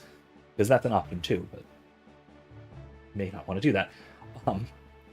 But legally free copies of the audiobooks are being put out because of AI. Because you can have an AI-read audiobook that is actually decent.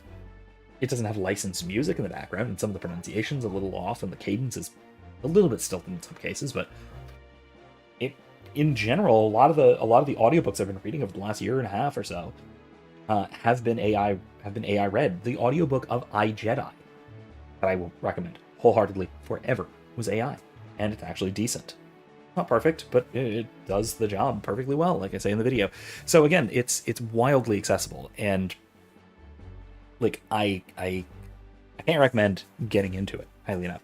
Now, as for my recommendations of what books to get into, I've talked about it in Discord.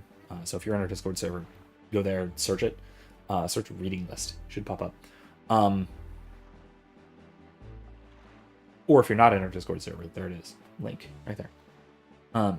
But otherwise, I would usually recommend to start right after Return of the Jedi with the Truce at Bakura, and then go more or less chronologically. So that turns into roughly Truce at Bakura, X-Wing, Courtship of Princess Leia, Thrawn trilogy, Dark Empire. If you really want to, I'd say skip it.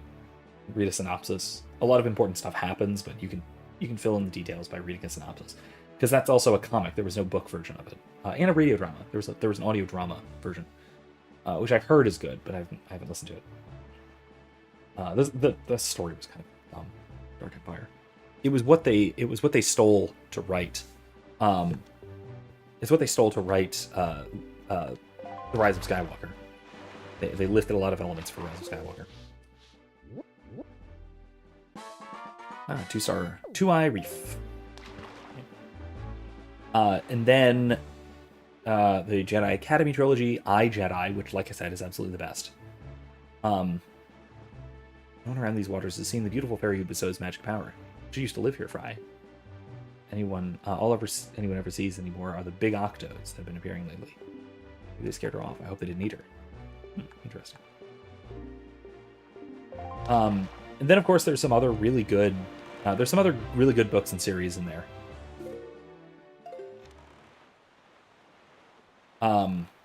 Gosh. What? Black Fleet Crisis was great. That was in there a little bit after those. The Corellian trilogy is, I think, immediately after iJedi, or really close after. The New Rebellion is good. What is it? I forget what it's actually called, but the Callista trilogy is kind of really dumb.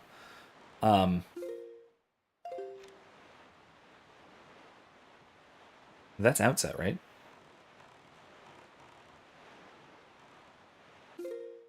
No, it's not. That's Outset. That is a submarine? Interesting.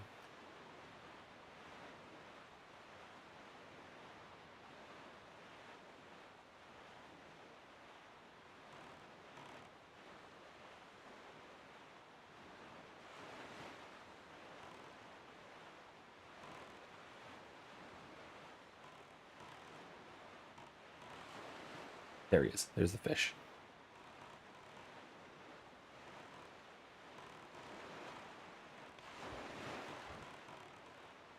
Here we go.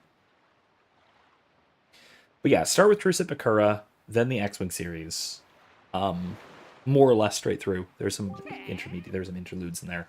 It's like 1 through 7, then Courtship of Princess Leia, then Thrawn trilogy, then 8, I think.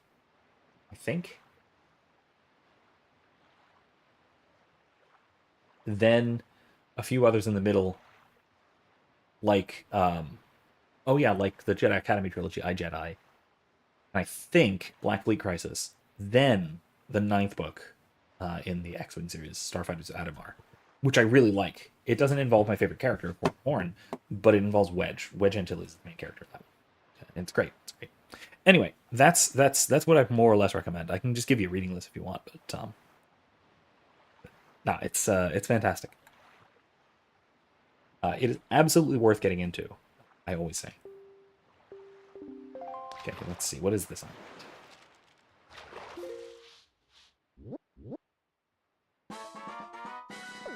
island?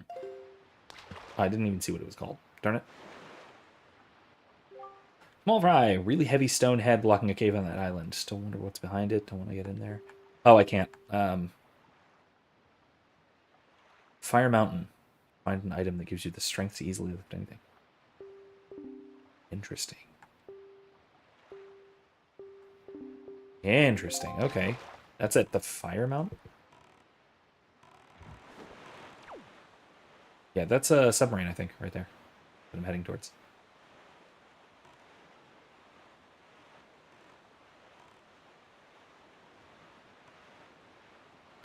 But yeah, my next few videos, the next few topics I would want to talk about are in iJedi.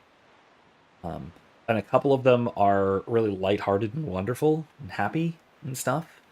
Whereas a couple of them are like really dark because there are some seriously dark portions of that book, and some portions that are not dark per se, but are very serious and very somber.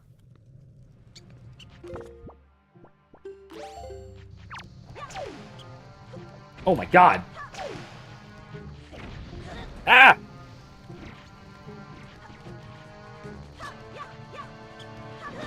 Oh my god!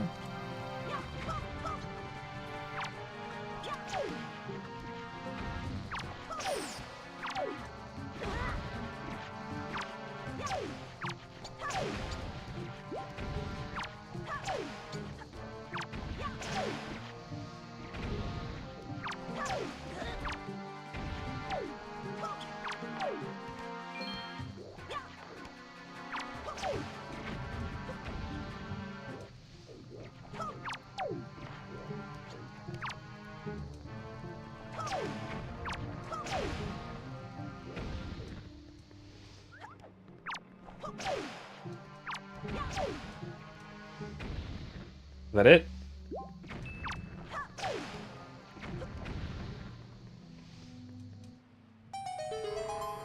Whoo! Wow, that was really something.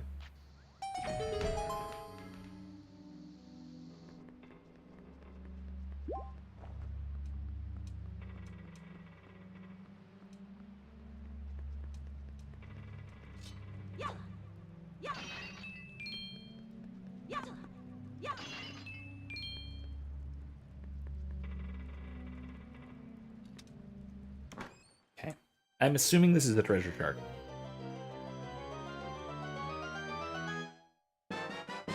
Yeah. I should do that, actually. Got to... Because I've gotten like 3 or 4 tonight. I should check them.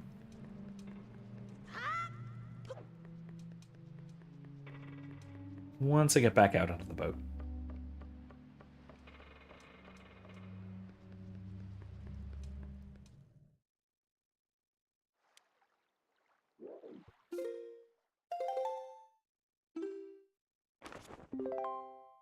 I don't recognize that.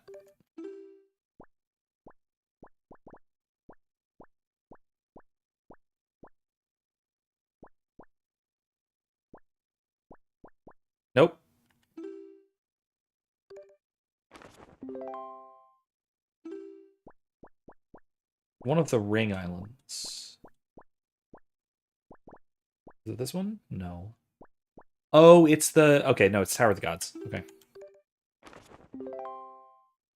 Two-Eye Reef. No, it's not Two-Eye Reef. It's, I forget what that one's called.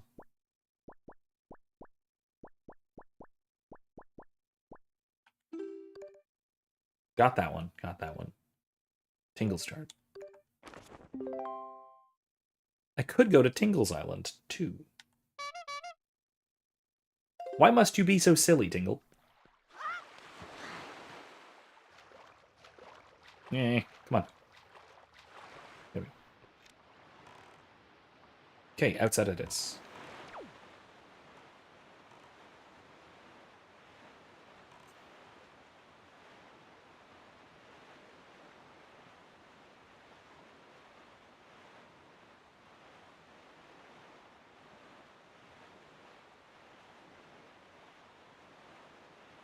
But yeah, I mean, even this one, the one I already talked about, is already to some degree a philosophical topic. It's something that I can kind of lend some expertise to. So no, this is a port of the GameCube version, and by port I mean emulator. So this is just an emulated version of the straight original old school GameCube version of the game.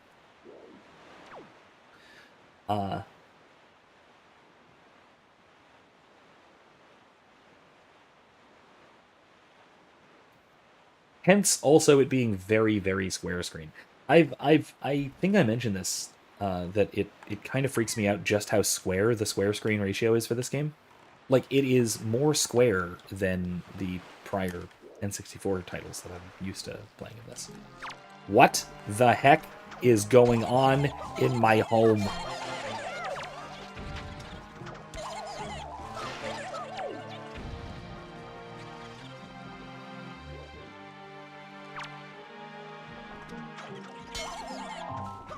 I don't remember home being like this. Then again, I suppose I never came out at night, so.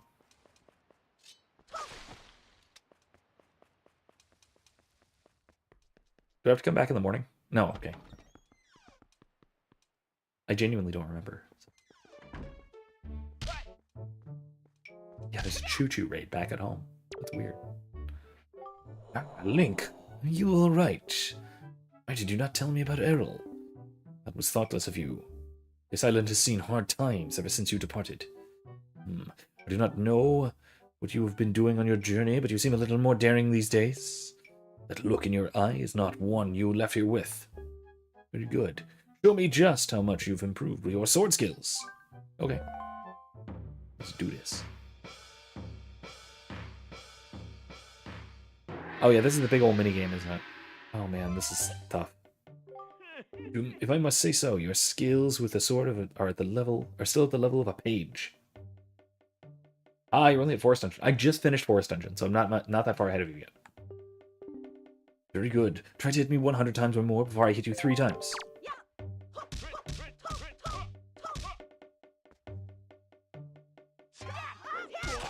That counts as extra.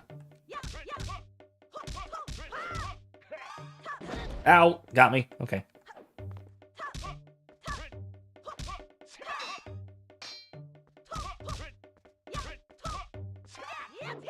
Ooh, I really shouldn't have gone that way.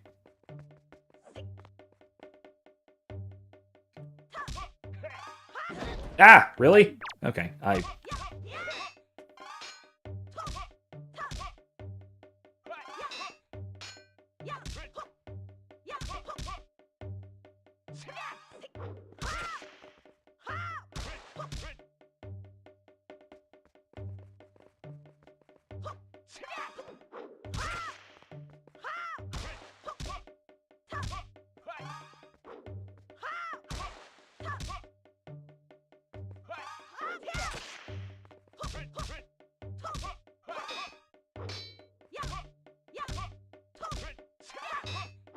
Ow! Didn't block quick enough. Miles, do I have any of the other Legend of Zelda games? I have tons of them. I have this on GameCube, but my GameCube is just not set up for emulation. I don't have a capture card or anything, and I don't want to hook it into my computer. That's a huge pain. So I'm only streaming them on emulated versions. I have most of them. I have the collector's edition disc that came with Zelda, Zelda 2, Majora's Mask, and Ocarina on GameCube. I have the original N64 version of Ocarina and Majora's Mask. I have Wind Waker. I have Twilight Princess, the Wii version. I have Skyward Sword. Which other ones do I have? I have the 3DS remakes of Ocarina and Majora's Mask. I have the what was it? The DS one that was a sequel to Wind Waker on the Great Sea with Linebeck. And then the other DS one that was a sequel to that one, which was the one with Zelda, where Zelda's a ghost. I forget what it's called. Phantom Hourglass. That's it. Phantom Hourglass. I have the 3DS one that was the weird like 2D one where you turn into a picture on the wall. I forget what it's called. I have the Minish Cap, which was really great. I actually really like the Minish Cap, the Game Boy Advance one. I have I think something like a Game Boy Advance promotional re-release of A Link to the Past. Because I think that's where I originally played A Link to the Past. I think that's it. I don't have any of the two newer ones, the Switch ones, because I don't have a Switch. So I don't have those. Although, from what I've seen, they depart a whole lot from the original Zelda formula. A great deal. So, I don't know. I'm not sure what I think about them. I'm going to try this again. I think I can do better than 49. I spent so many hours doing this the first time I played through this game. Majora's Mask 3D. Yes. Okay, so Majora's Mask 3D is a vast improvement in almost every way, except for Zora swimming. The Zora swimming in the 3D version, is just so much worse. Ah, really? That's not a good start.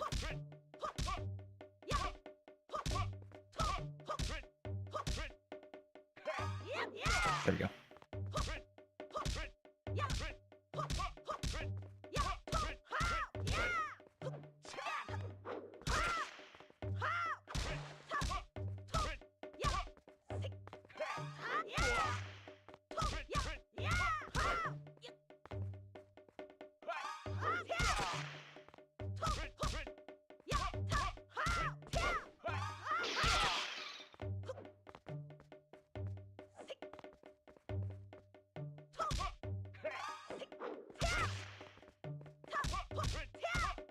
I technically can mod on this emulator. I'm not sure if I know how for this game. I don't know of any mods for this game, really.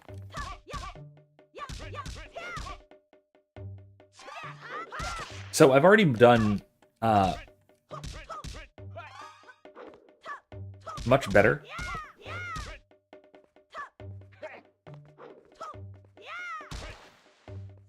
I've already done much better.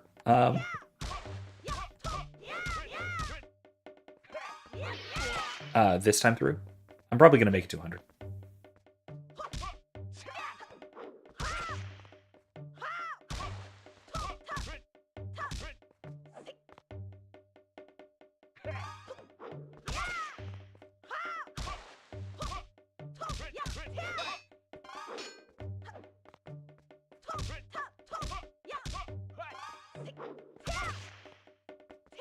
What about random items? Oh, that was lucky.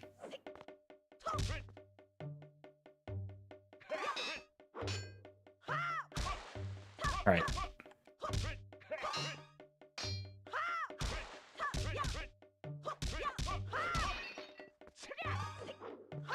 I missed.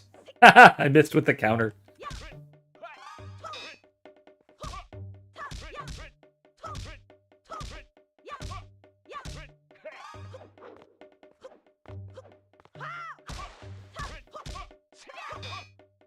Ow.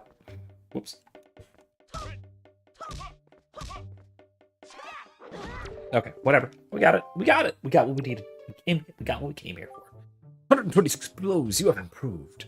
Guess I was wrong of me to treat you like you were still a lowly page. You're a page no more. No, you are a knight. Knight, it is not much, but it's now yours. Take this with you. A purple ruby. I 100% didn't need that. Thank you, though. I'll keep 16 of those 50. Oh, well. Can I give you Knight's Crests? I only have 2 of them. Here. You want? Why, that is Knight's Crest. How many of those do you have? Come see me once you have collected 10 of the Knight's Crests. Then I can teach you what they are for. Okay, cool. You dropped your spear, though. You wish to fight me again? What say you, Link? Not right now.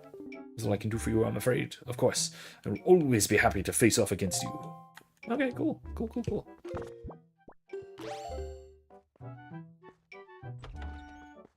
Okay. Oh, so, random items for, like, that you can mod into the game. That makes sense.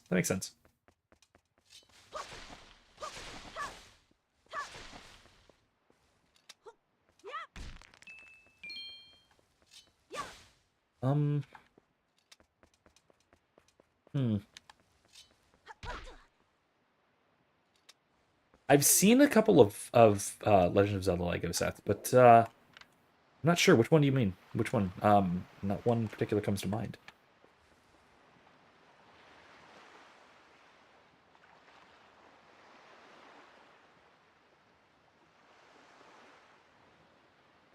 The official one. Is there one particular official one? I wasn't aware. Might have to check it out.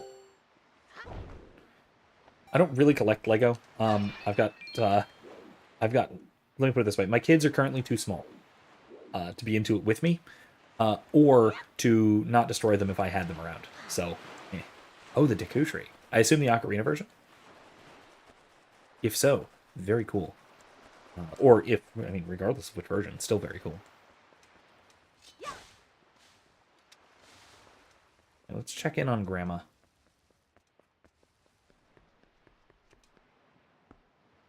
Oh, there's Breath of the Wild and Ocarina of Time. Cool. Very cool.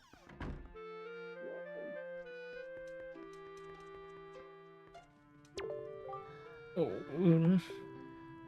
Link, Errol, don't go. Don't leave. Don't leave your poor old grandma all alone. Oh, shoot. I need to get her a potion. What kind of potion? It's not a fairy. Oh, shoot. I forget which kind of potion I have to give her. It might be the magic one. Or it might be a blue potion. I don't recall. Oh my god. You ate the other ones.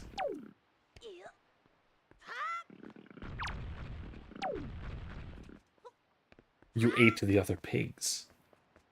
I actually think it might be a green potion.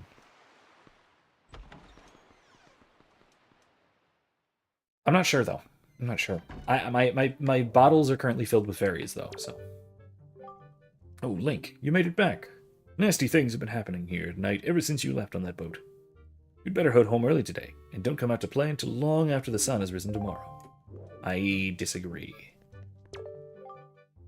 I'm so glad you're safe, Link. We've all been so worried. The boys will be so surprised to hear you've returned just as soon as they wake up, that is. It's weird that I came back for the first time in the middle of the night. That's very strange. Oh well, whatever. It's fine. It's just a little odd.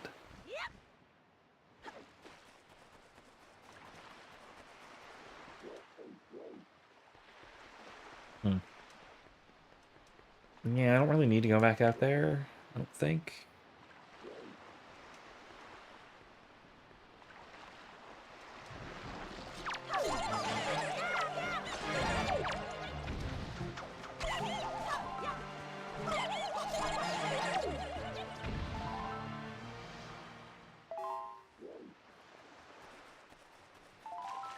Okay. Got my choo-choos, my choo jellies. My first Zelda game was Ocarina. Ocarina of Time was my first one.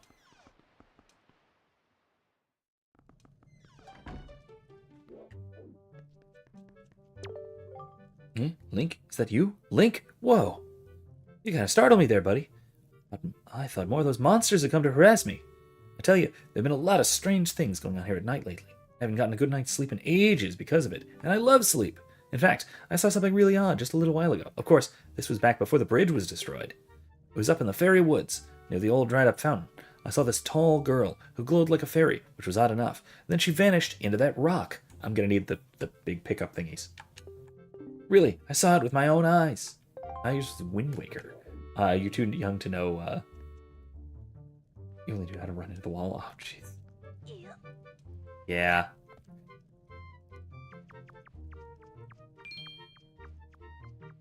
Oh, come on. I'm gonna steal your stuff if you don't mind. Oh, it's a rupee that I don't... I'm gonna put it back in my head. Mentally speaking, I'm gonna put it back. No, I'm not actually, but...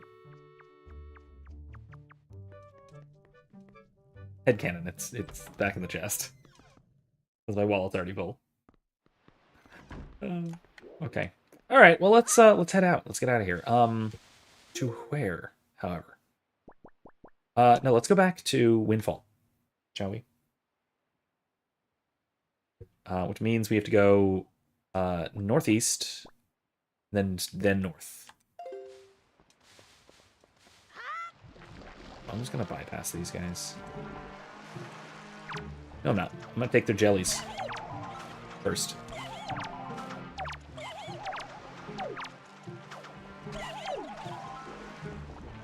Now I'm gonna go.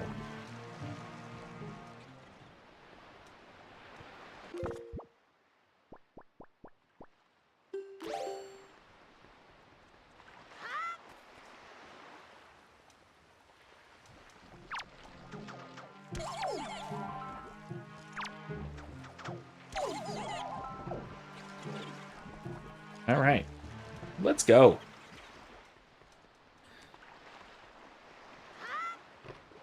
All right, so yeah, a large part of what I'm trying to do right now is just to unlock a lot of the map and spend some of these countless rupees I have.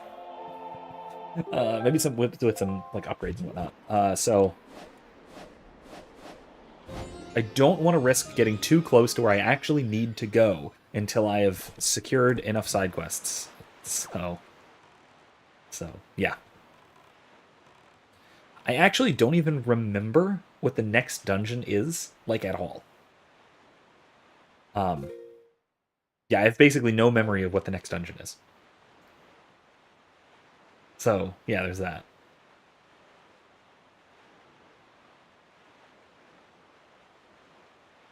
Like I said, we'll see if I actually even wind up getting to Windfall by the time I kind of wrap up. Like I said, I'm feeling all right as far as continuing and going. But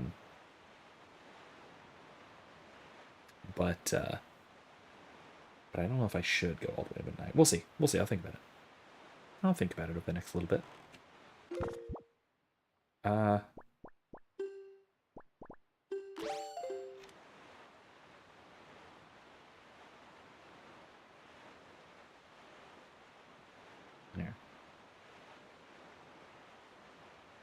Oh, if I go into the cyclone, there is nothing I can do because I need the bow. But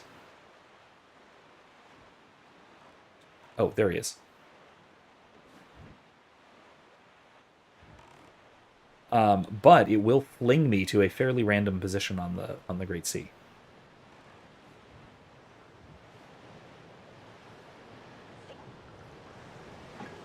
Uh-oh. This is not what I wanted. Foolish creature, who does not fear the gods, to the end of the sea with you, let the winds of Cyclops' wrath blow you away. Alright, I guess I'll see if this'll do it. I doubt it. Nope.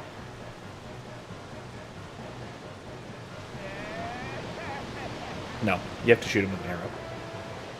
Okay. So once you get the bow, you can humble him and get the war piece.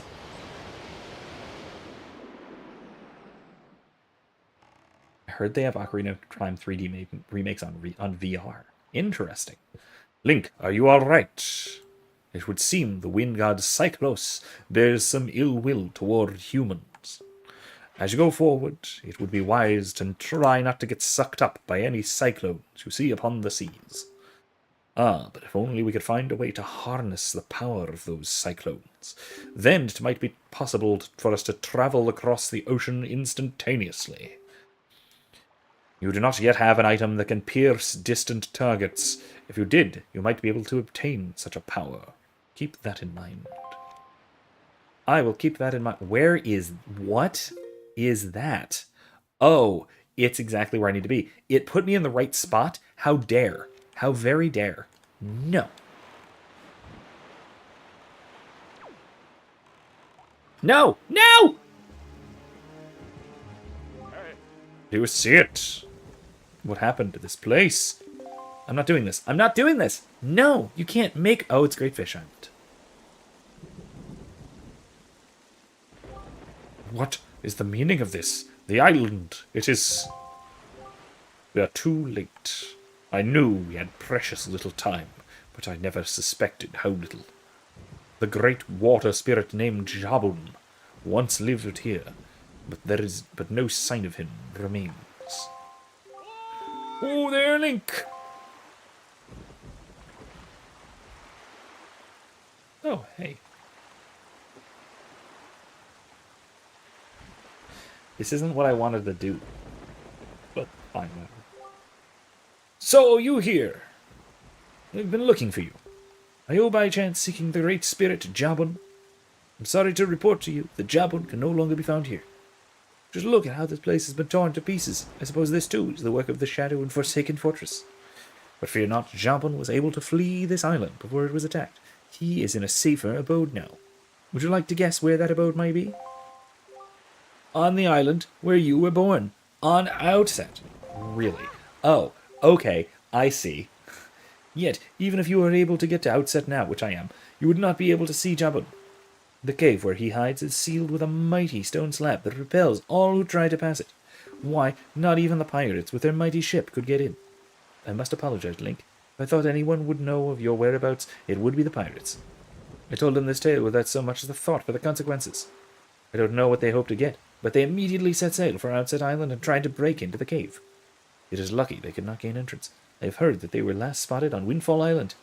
But doing what? I do not know. If you wish to see Jabun, I think you'd better search for pirates on Windfall Island. Oh, hey, that's where I was going anyway. What an eerie island this is. Everywhere else boasts clear skies and calm seas, but this place suffers under dark clouds and rain. Valu must have been right when he asked me to bring word of Jabun to you. He called this island cursed. I would counsel against staying here longer than you have to. But that is your decision. I have told you of Jabun, so my task is complete. I will look around here, I suppose. Now that I need to actually go where I was accidentally headed. Yeah, I'm going to check this place out. I don't remember if there is anything of use here, really.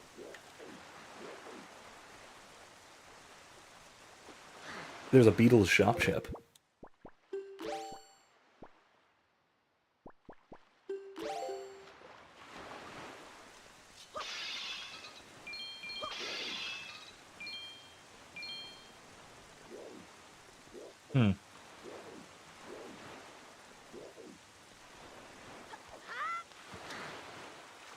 Interesting. There is very little here.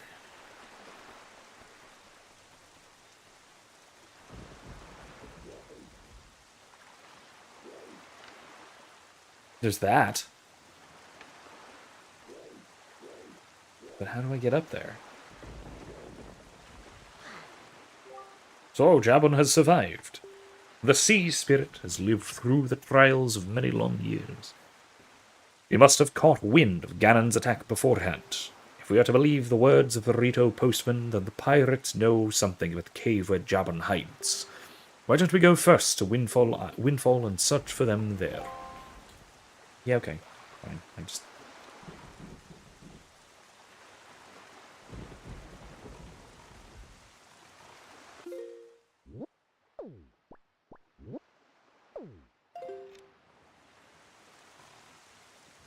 Alright, well, the fish is right there, so...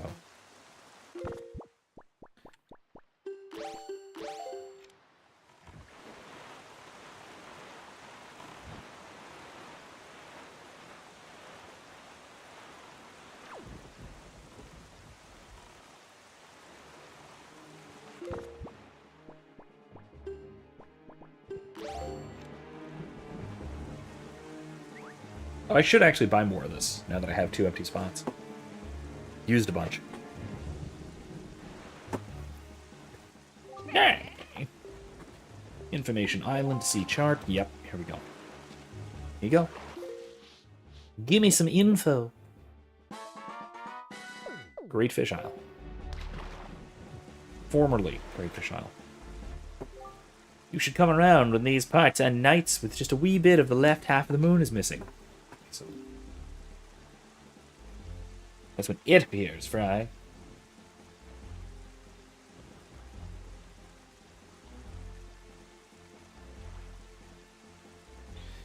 Alright, great fish.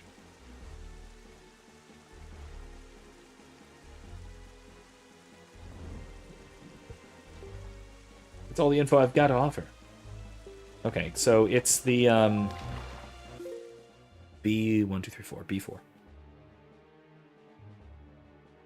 What's the current phase of the moon, and how do I check that? Like that? Not my chart. Alright. See you later, Miles. Thanks for coming. Thanks for stopping by. Glad to have you. Glad you enjoyed it. I certainly am. Like I said, though, I'm probably going to wrap up pretty soon. Probably before I get to, like, triggering a cutscene on Windfall. I'm sure there's another one.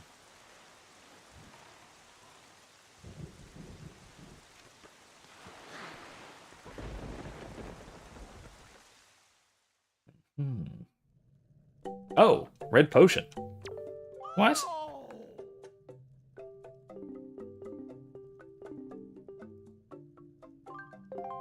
You don't have an empty bottle. Oh. Bye. But I want bait. Alright, whatever. Fine. Fine. Fine.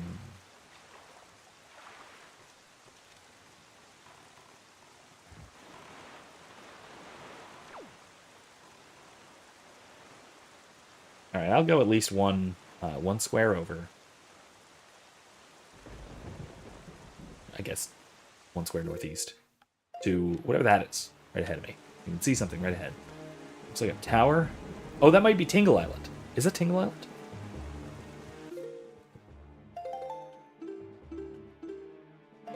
Oh, whoops. Yes, that's Tingle Island. Alright, let's go visit Tingle Island. Why not? That'll be a good thing to end on, honestly. Patent absurdity is a great ending.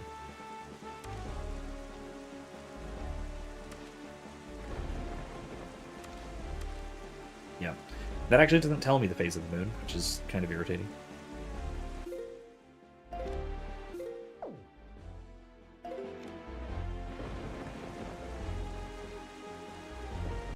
Ooh!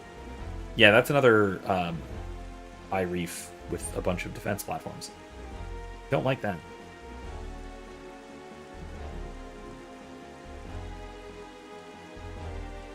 When is the storm going to let up? Oh, jeez.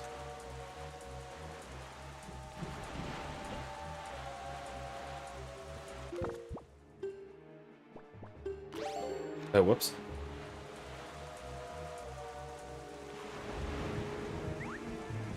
Okay. Let's see. What do you have to say about Tingle's Island? Small fry. Alright, let's see.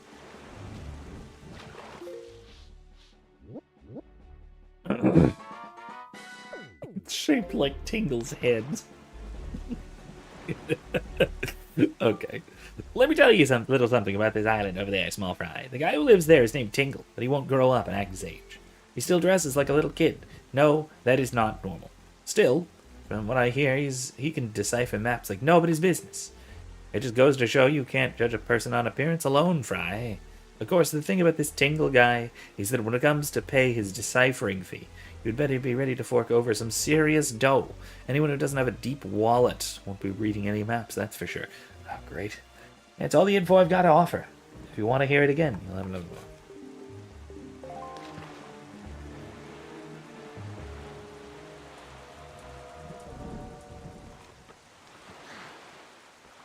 All right, let's see. This is ridiculous.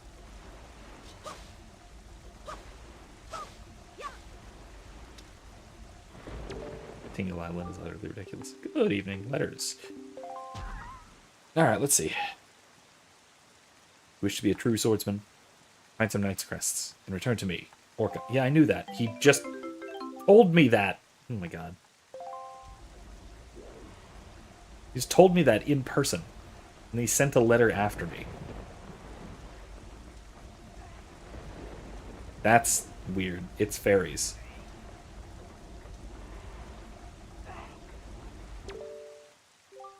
You have a tingle tuner, do you not? No. If you do not have one, do not worry about it. If you lack a tingle tuner, it's sort of complicated, I suppose. No, don't go out of your way. No, really. I mean, it's quite useful. The tingle tuner, I mean. But no, really, I would not expect you to... Evo! What? Fresh heck. I mean, I have the tingle tuner. I just don't have any way of mimicking the peripheral. Actually, do I? Hold on.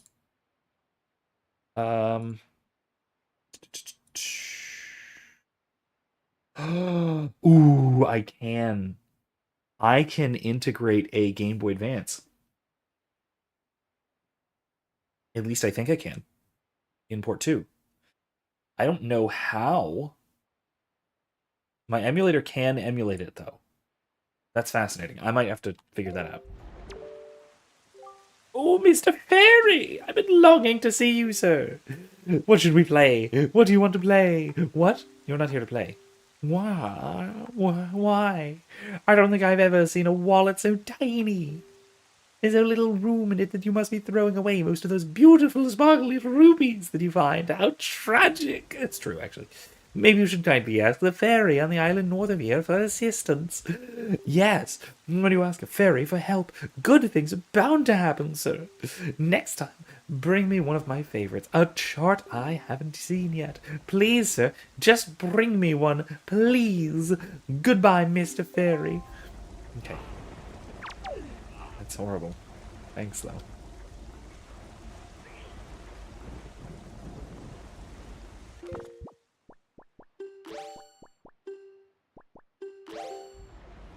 Let's go north to Great Fairy Island. Why not? Get a bigger wallet. We got 20 minutes, I guess. I guess I am going to midnight. Or I might. I don't know. I don't know. I'm not committing. I'm not committing still.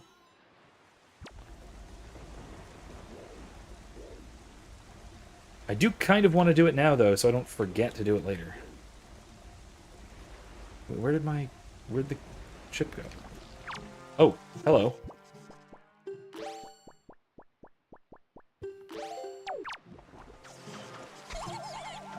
I got a blue chew jelly. It's very special.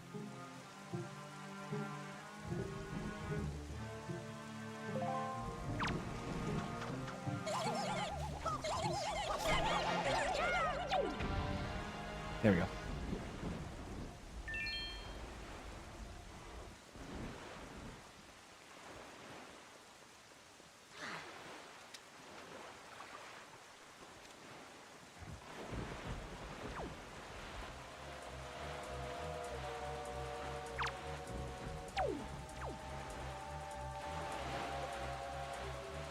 Alright, shark thing.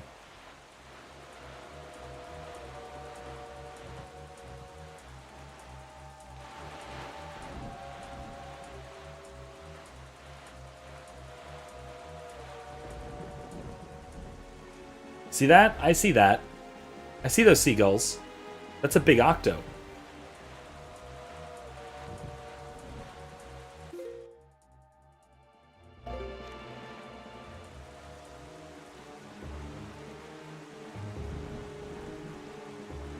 I don't want to deal with a big octo.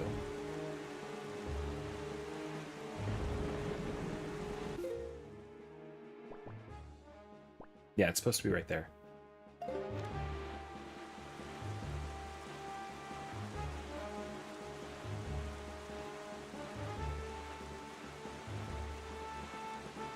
Yeah, the shark is just, you know. There we go.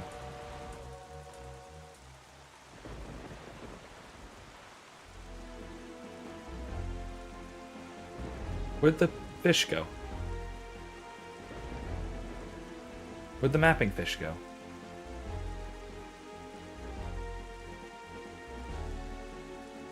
Oh, he's way over there. Okay, great.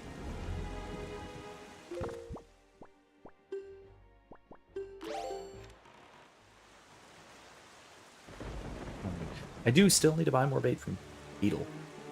I'll get around to it.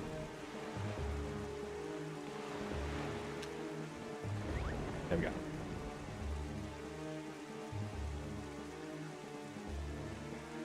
Is it this island or is it further north?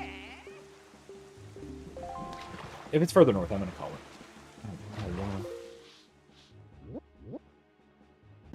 Spectacle Island. Nope, it's further north. Okay, well, I'm going to check this island out, and then I'm going to call it for the night. I will continue next week, and then I will go to the Great Ferry. Beware the night when the crescent moon faces up. What?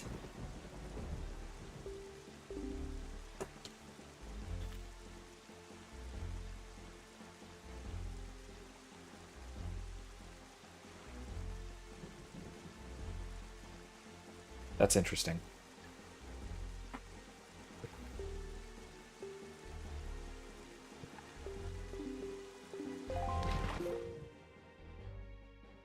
We see too.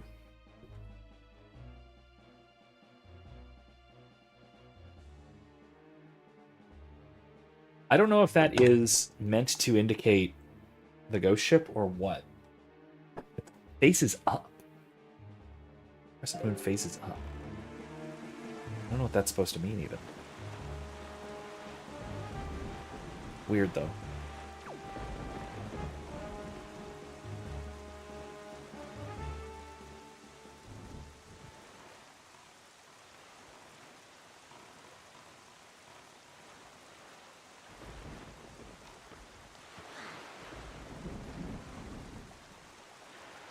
Okay, here we go.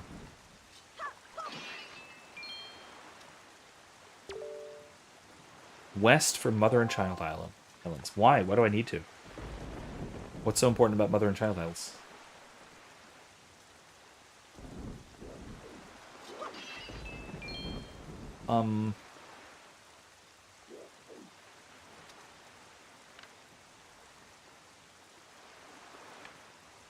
Oh, ladder. Here we go. Oh! Oh, it's this minigame. Yeah, why not? Let's do it. This sounds fun. This guy is, I guess, the brother of the guy at, but he's sleeping. What in the world? I'm already closed. Come again tomorrow. Are you serious? Alright, well, I'll come again next week.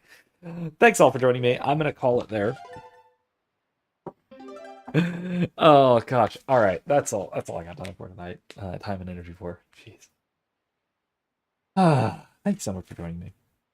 I hope you had as good a time as I did. I do love this game. It's so fun. I was a little bit afraid that there would be a little bit too much just sort of wandering about and just sort of open world exploration in the Great Sea for a stream like this, but it's not bad. It's not bad. It gives me a bit of a chance to talk for one, and then for another, it's not as far as I remember it being. As a kid, because I was a kid. So anyway, thank you one more time for joining me. I had a wonderful time. I'll see you next time. We'll see. I might do some more Wholesome Monster Girl Academia or something. Maybe Thursday. We'll see. Might do that. I'm free Thursday, so maybe I might have some time for it. We'll see. We'll see what I feel like doing. Otherwise, I should be back right here next Tuesday, picking up right here for more Wind Waker. But until then, don't be safe. Be well. And more importantly, be good. Good night, folks.